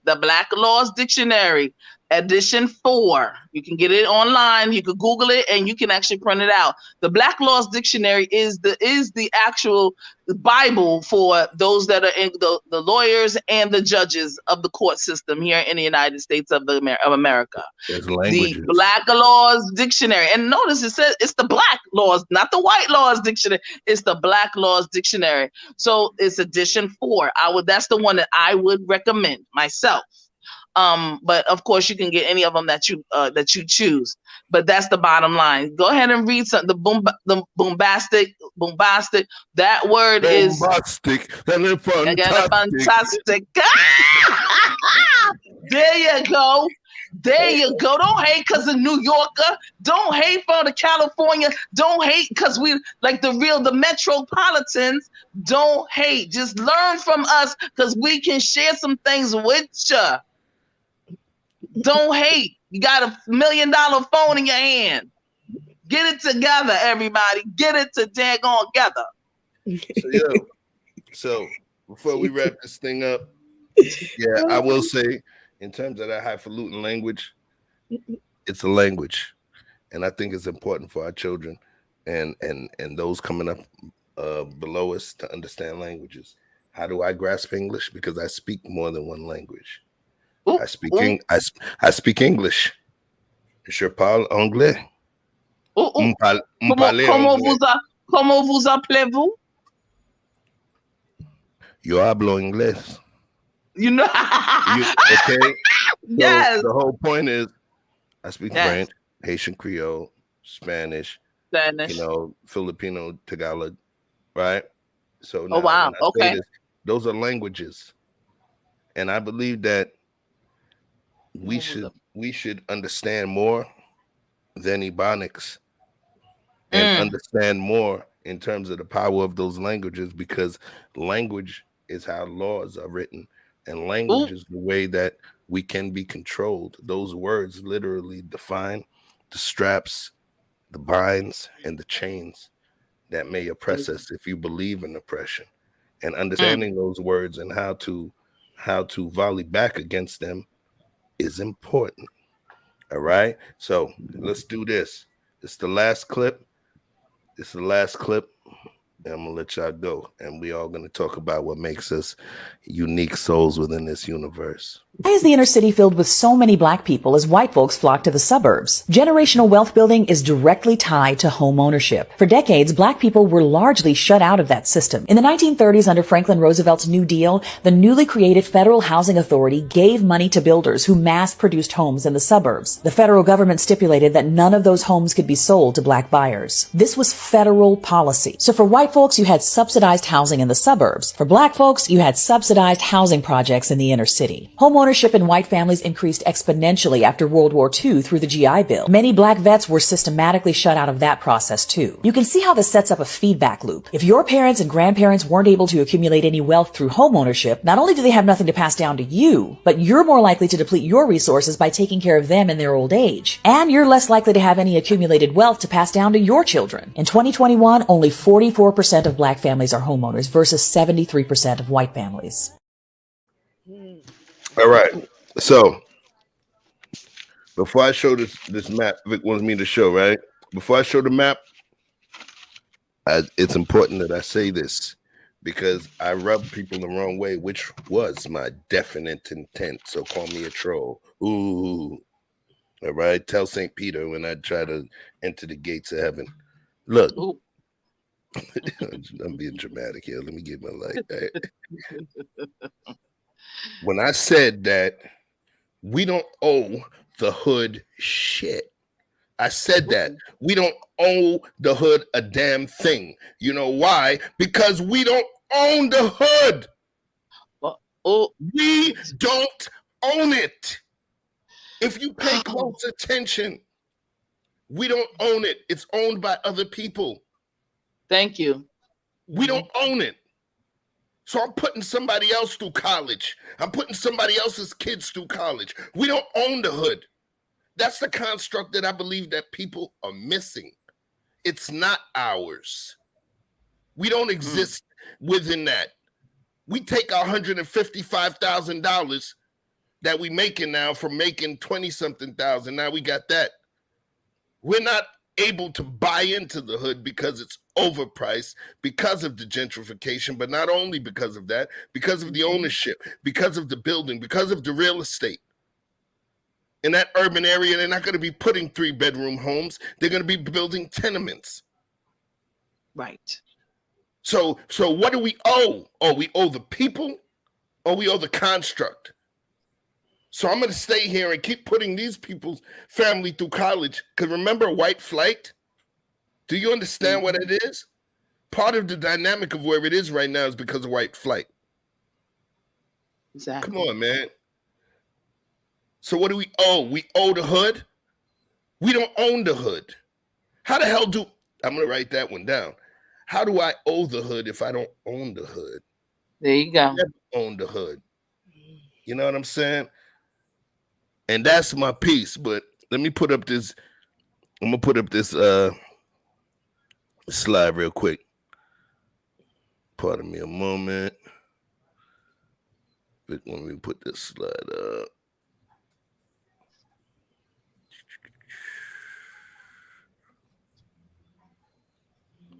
Yeah, I'm going to do it this way.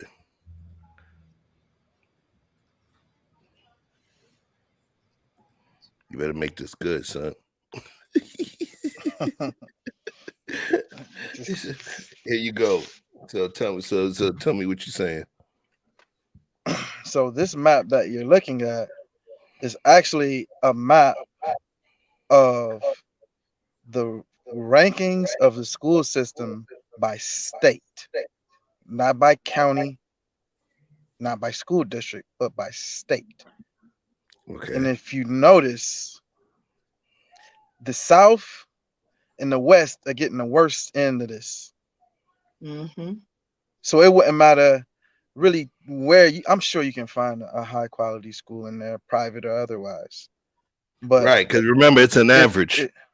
But we're talking about ranking by state. So if you were really it's intent, an average. It's an average based on all the schools. I just said you don't got to argue it, Chef. I'm just stating what the map is. It's a ranking by state. How each state ranks against the other states as a whole. So if you were looking for a place to relocate and your children were your priority, then you may want to take them on up there with TCHBCU, somewhere in the northern regions. And what I noticed, it's a state, man. I'm trying to help you out, family. I'm trying to help you out, man. These are states. You go in whole states. We talking about communities. We talking about people moving to better neighborhoods. We talking about neighborhoods. We more on the micro level. You going super macro talking about states. You feel what I'm saying? Why do you think they made this map, Chef? I don't give a shit why they made the map. I'm trying to figure out why you using the map. That's what's most. South Carolina has the best dental system out of all 50 states. Okay, well, I'll tell you why. I'm not moving to South Carolina. If you want to get your teeth fixed, I'm not saying that every dentist in South Carolina is gonna be the best dentist or better than your dentist where you live at. But what I am saying is that if you were looking for some good dentists, it's a lot easier to find them in South Carolina than in any other place in the United States. Why? Facts. Why? Because they have them there. Now, if you want to do the nuance of why, I'm asking you. I don't want to do anything. I'm asking you to. Well, how do you say something you don't know? You asking the nuance of why a thing is. I'm just telling you. No, I said, why did you say that you can find a better dentist in the state of South Carolina? Because the highest ranking dentists are in South Carolina. The best dental system. According to whom? According to what? I'll be glad to get you the stats after the show, but I don't even know why you need to refute that at this moment. The point is that I was making a point. I was making a point to Chef. What we say is, according to Chef, just like I said, according to the United States. I don't need to be challenged right this moment. Take a time out. I don't need to be challenged. Just the end of the show. But you can't say that. That's you can't say that though. But that is unintelligent. You don't do that. See, I said it. Okay. So yeah, but that's very irresponsible. If you want to challenge it, I want to do your Google search and then show me how I'm wrong. No, you said but don't just assume that I'm wrong and try to demand that I prove it to you. You said it. I'm done with the back and forth. I'm done with that. The point that I was bringing this up, Chef, is that when you look at something in this form, it's not like red here, red over there, red in these little spots. There's groupings of these. There's groupings of green. There's groupings of yellow. But what if now if you got into the minutia of why, then now we're actually getting somewhere. And I would like to know why. Bigger problem than the hood. And I'm saying, look at here. I like California. I like the weather. I hate North Carolina because it's too damn cold. I don't like Philadelphia because it's too damn cold. I want to stay out in the sun, but the sun where it's not cold at. So I want to stay in California. So I'm gonna find the good place with a good school where my kids can go to school at, because I love California. Okay, and somewhere it don't have the best dentist school. I don't give a damn as long as it's the best school in where I'm moving to. But I don't want to move to the north or the south or because I don't like the south because I don't like the humidity. I like California. I'm gonna stay where I'm comfortable at. That's find a good school for the kids to go to school at in California. I don't want to move to the south. I hate the community. I hate cold weather. And my parents hate cold weather. They live in North Carolina all day long. But you gotta be making sacrifices for your children. That is making a sacrifice. They said, I hate cold weather. Why do you think I'm still living in California where shit is high out here? Come on now. Shit is high out here. I hate cold weather. I don't want to build our snow off shit. I hate that. I'm staying out here. Man. Yeah, listen. Look. We could go do this for another 8 hours, y'all. We could do this thing here for a whole another. You do this for hours, okay? Hours, but it's so good. We could do this for hours. So I'm gonna close myself out, Chef, because I'm about to clock out. That's what I'm trying to get up. I'm trying to shut the show off, son. Yeah. Oh, you got a point to make? I'm saying let me go first. Go ahead, yo. I brought these because I don't, you know what I mean? Maybe we could do another show at some other time, but I'm really just not anxious to go back down this whole, you know what I mean? I like to go in the car on missions with people who want to go that way. I don't want to fight about it. I want to actually get somewhere in the conversation. So I did this research, so I'm going to say it, and then it's going to be done. Top 10 black cities in America: Bowie, Maryland; Baldwin Hills, California; Washington, Maryland. D.C., Olympia Fields, Illinois; Cambria Heights, New York; Bloomfield, Connecticut; Florissant, Missouri; Stone Mountain Village, Stone Mountain Village, Georgia; Randallstown, Maryland; and Cedar Hills, Texas. Every last one of those places has over a 50% black population with an average income of $100,000 or more, with a median age between the ages of 35 to 45. So these ain't old people and it ain't old money. And this is possible. They are places that you can go where you don't got to deal with quote unquote nigga shit. And you can still be black and be comfortable in your own skin if you choose. And that makes you feel more comfortable. You have options, and your kids can go to a good school and also be around people who make them feel comfortable. So let me help you out. One of those places that you named, Cambria Heights, that's in Queens. The house that I owned was on the borderline of Cambria Heights of Linden, of borderline of Cambria Heights and Albany. Excuse me, in St. Albans. All right. Linden Boulevard. So, literally Linden Boulevard. My house was a block off of Linden. All right. 93% black. So yeah, dude, I lived there. So we know that. That's to tell me. But what I'm saying is, don't tell me. I moved there because there was a higher degree of property value increase when balanced with the nigga shit. But there was nigga shit. Tell it. I lived there. There's people that got killed there. There's a whole bunch of stuff. Do you know that little area right there, it's like a triangle of three? There's St. Albans, Cambria Heights. My pops and my stepmom own the house in Cambria Heights, right? And then Cambria Heights, St. Albans, and Hollis. You heard of Hollis, where Run DMC came from, where Stephen A. Smith came from, where LL Cool J came from, Farmers Boulevard, which is a few blocks off of Linden. So because they were in New York, that's what got the socioeconomic value higher. But don't get it twisted that there was hoodness going on there, family. All it was the property value and the income. But remember, I see where you were going. You know what I mean? You mentioned several different places. You mentioned a couple places in Prince George's County, which is the most affluent Black concentration within the U.S. And we get it, and it's okay.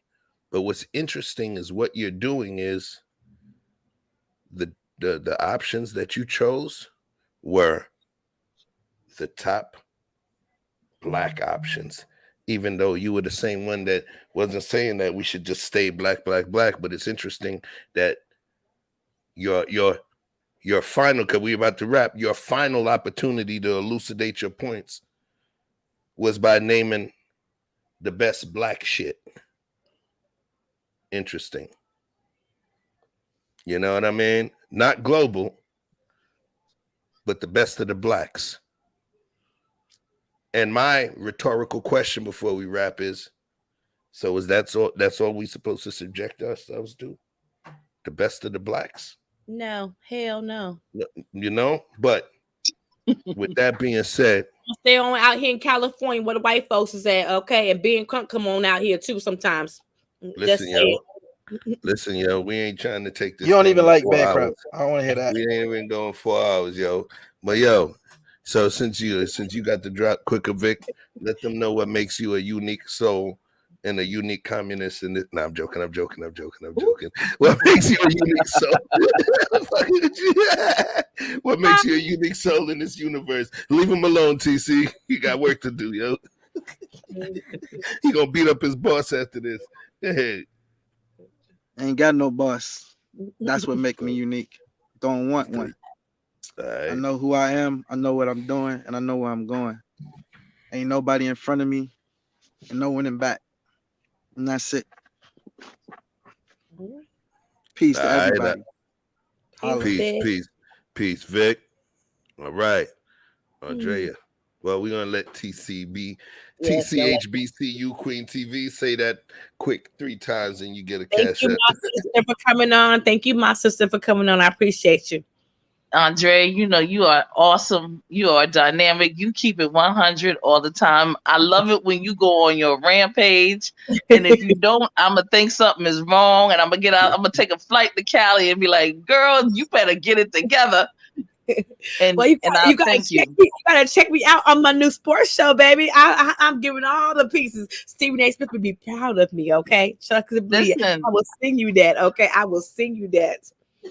You're bringing all the boys to the yard. I saw you. Don't think I'm not looking. All right. And to Chef, I appreciate you. I appreciate Vic. I really do. I appreciate all of you. Thank you. I do want to say this, that there are a couple of people that were in the chat. I wanted to say thank you to your chat, Dawn and Quantum Love and Watermelon Sugar, and people that just came on and came around. I was when I heard that list that he just gave us, I was like, oh wow, oh Cambria, okay. And then he said Bowie, and I was like, okay, interesting, because we know that Prince George, county is one of the most dynamic counties, and also Westchester, Westchester or Chester County here in Pennsylvania is dynamic, but here. And in terms of African Americans, progressive, blah, blah, blah. But let me just say this about $100,000.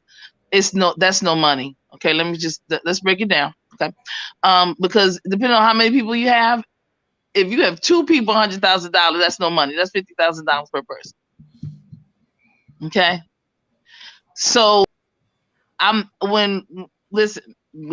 there's money to be made. I'm sure that you all will have those talks on down the line, and let's talk about money, like capital, like venture capital, like hedge funds, like that money. because we need to be about the business of trying to make and educate each other on how to make more money. So I just want to say thank you for that. I am definitely HBCU queen. I graduated from North Carolina A&T, Lincoln University in Pennsylvania. G, dig it, brother. G-Ho. G-Ho. The greatest. Don't know about G-Ho. If y'all ever been to a homecoming, please, if you understand what G-Ho stands for, she's going to explain. Tell them about, give them the acronym, please. It stands for the greatest homecoming on earth. Now, see, in order for us to have the greatest homecoming on earth, that means you have to have the greatest alumni on earth. That means you have to have the greatest institution of higher learning on earth, because everyone comes to Greensboro, North Carolina in either October or November, whichever one it is. And we have the best hospitality, Black people doing their thing, Black people doing their thing, Black people doing their thing, and we all go home and we love each other and we love on each other and we have love for each other, okay? And we try to help each other get and go places and things of that nature. So yes, that's where I come from, and on and on. Yes, we get it, you know, we have all of that, everything. Okay. Let me tell y'all. Let me let them know. So North Carolina A&T is the largest. It's the largest HBCU. You know what I mean? It's one of the largest schools in the country.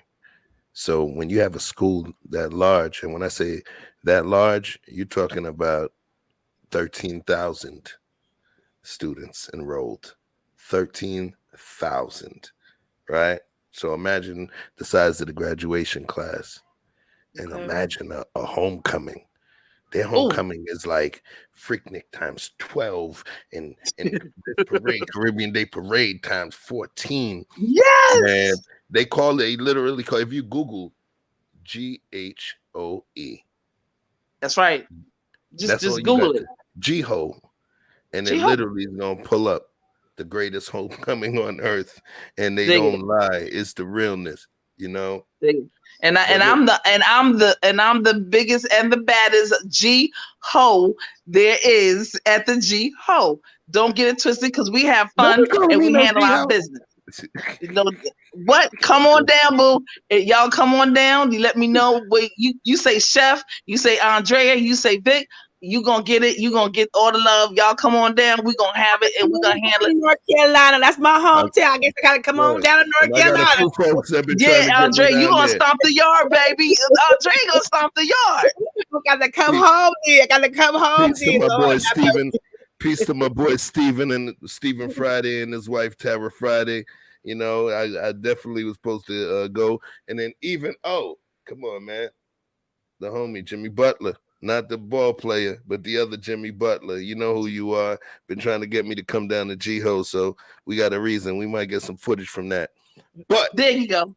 But I ain't messing with y'all, yo. We got to wrap this thing up. So you finished letting them know what makes you a unique, important soul in this universe.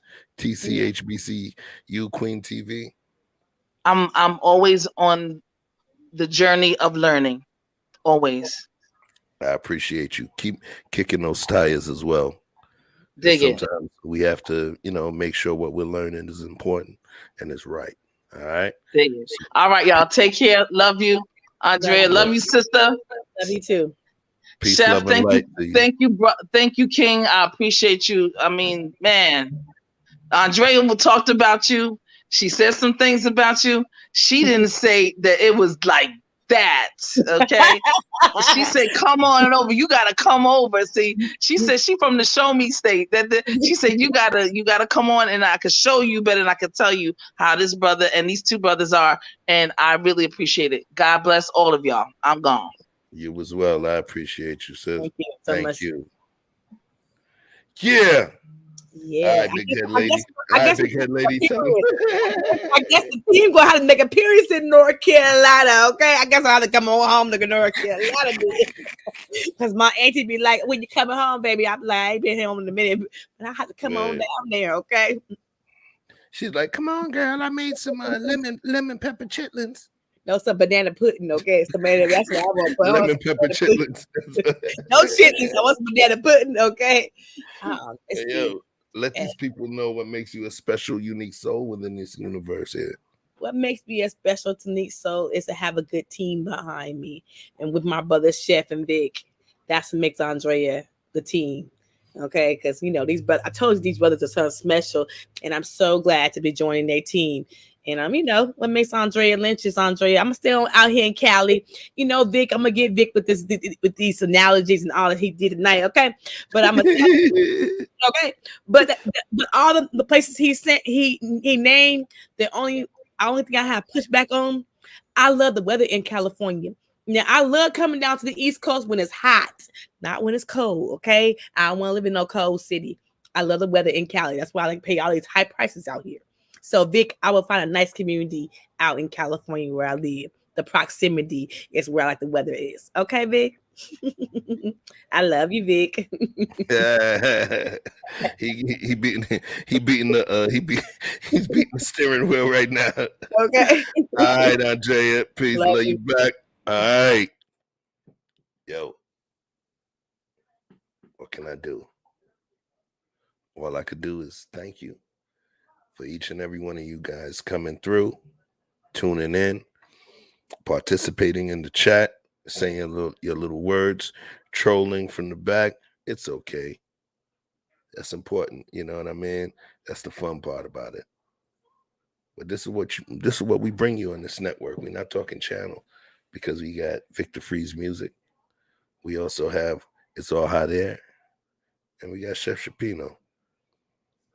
Look for the stuff we're doing. Please make sure you're subscribed to each and every one of us.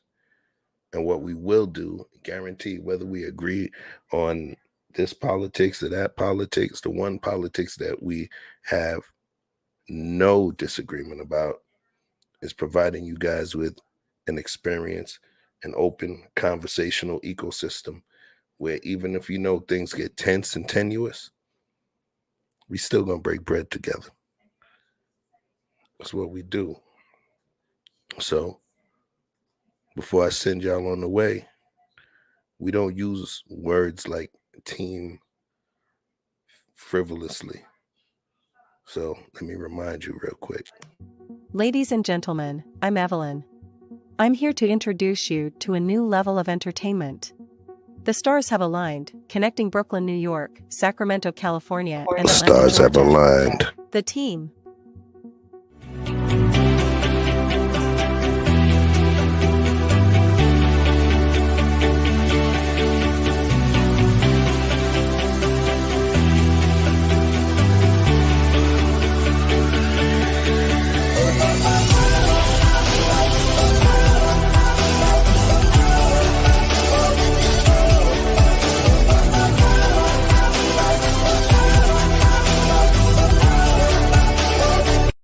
Introducing Flatbush, Brooklyn's finest, the boss, Chef Chupino.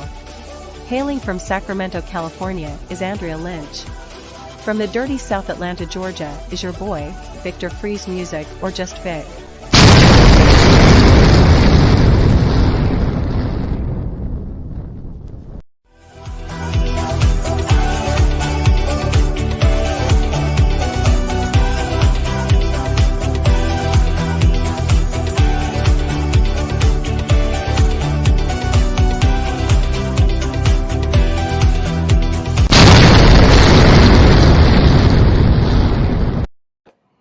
Yeah, don't forget it. There was one last piece that I forgot. There was one final piece.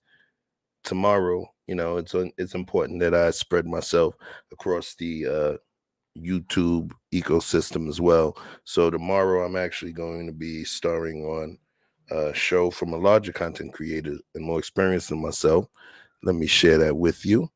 Her name is, I don't know if you ever heard of her. Her name is TJ Randolph, aka Mama TJ, aka Auntie TJ. And Chef is going to be on the show tomorrow at 7 p.m. Eastern Standard Time. All right. So jump in and we're gonna get that correction. There's an extra U on the end of Shapino. but then we're going to blame that on YouTube. All right? So catch me in my little debut on TJ Randolph. I said little, it ain't little. On my debut on TJ Randolph. All right? All I got for you is peace, love, light, and nothing but good vibes. Take your ass on home and know that love is love. And I'm out. Peace. Club phone jump, it's the weekend. Dream come true with the freak friends. Hitting on doors, that's the defense. Rolling with all, that's the offense. Hit me, change you, let me peach in. With a bull shaking to my maybe drop ins. So they don't buy, and I say, so they don't buy, you the kid play, baby, tell me what you want. Julian, I know you need fun. Ever since remember we been knocking at the door. Y'all be moving paper, we be running up the school. Y'all before that pill, we was sleeping on the floor. West side Africa, you know the shit ain't fun. I don't care what they say. We don't care.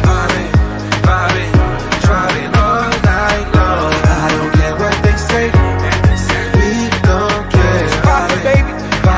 Come roll with me. All night long. As times relax, my mind's relax. I got now from who got next. Here's my number, just send a text.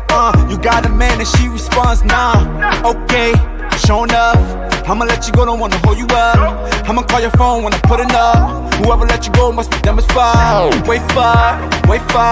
Girl, you so fine, I pay for. Fly you first class to the lake for. Body so blessed, I pray for. Body so blessed, I pray for. Because I don't care what you say. I don't care what they say. We don't care. Vibing, driving all night long. I don't care what they say. We don't care. Vibing, driving all night long. Why did I kill it? Night long. It's the part where you get your girl, nigga. Make sure she focused, nigga.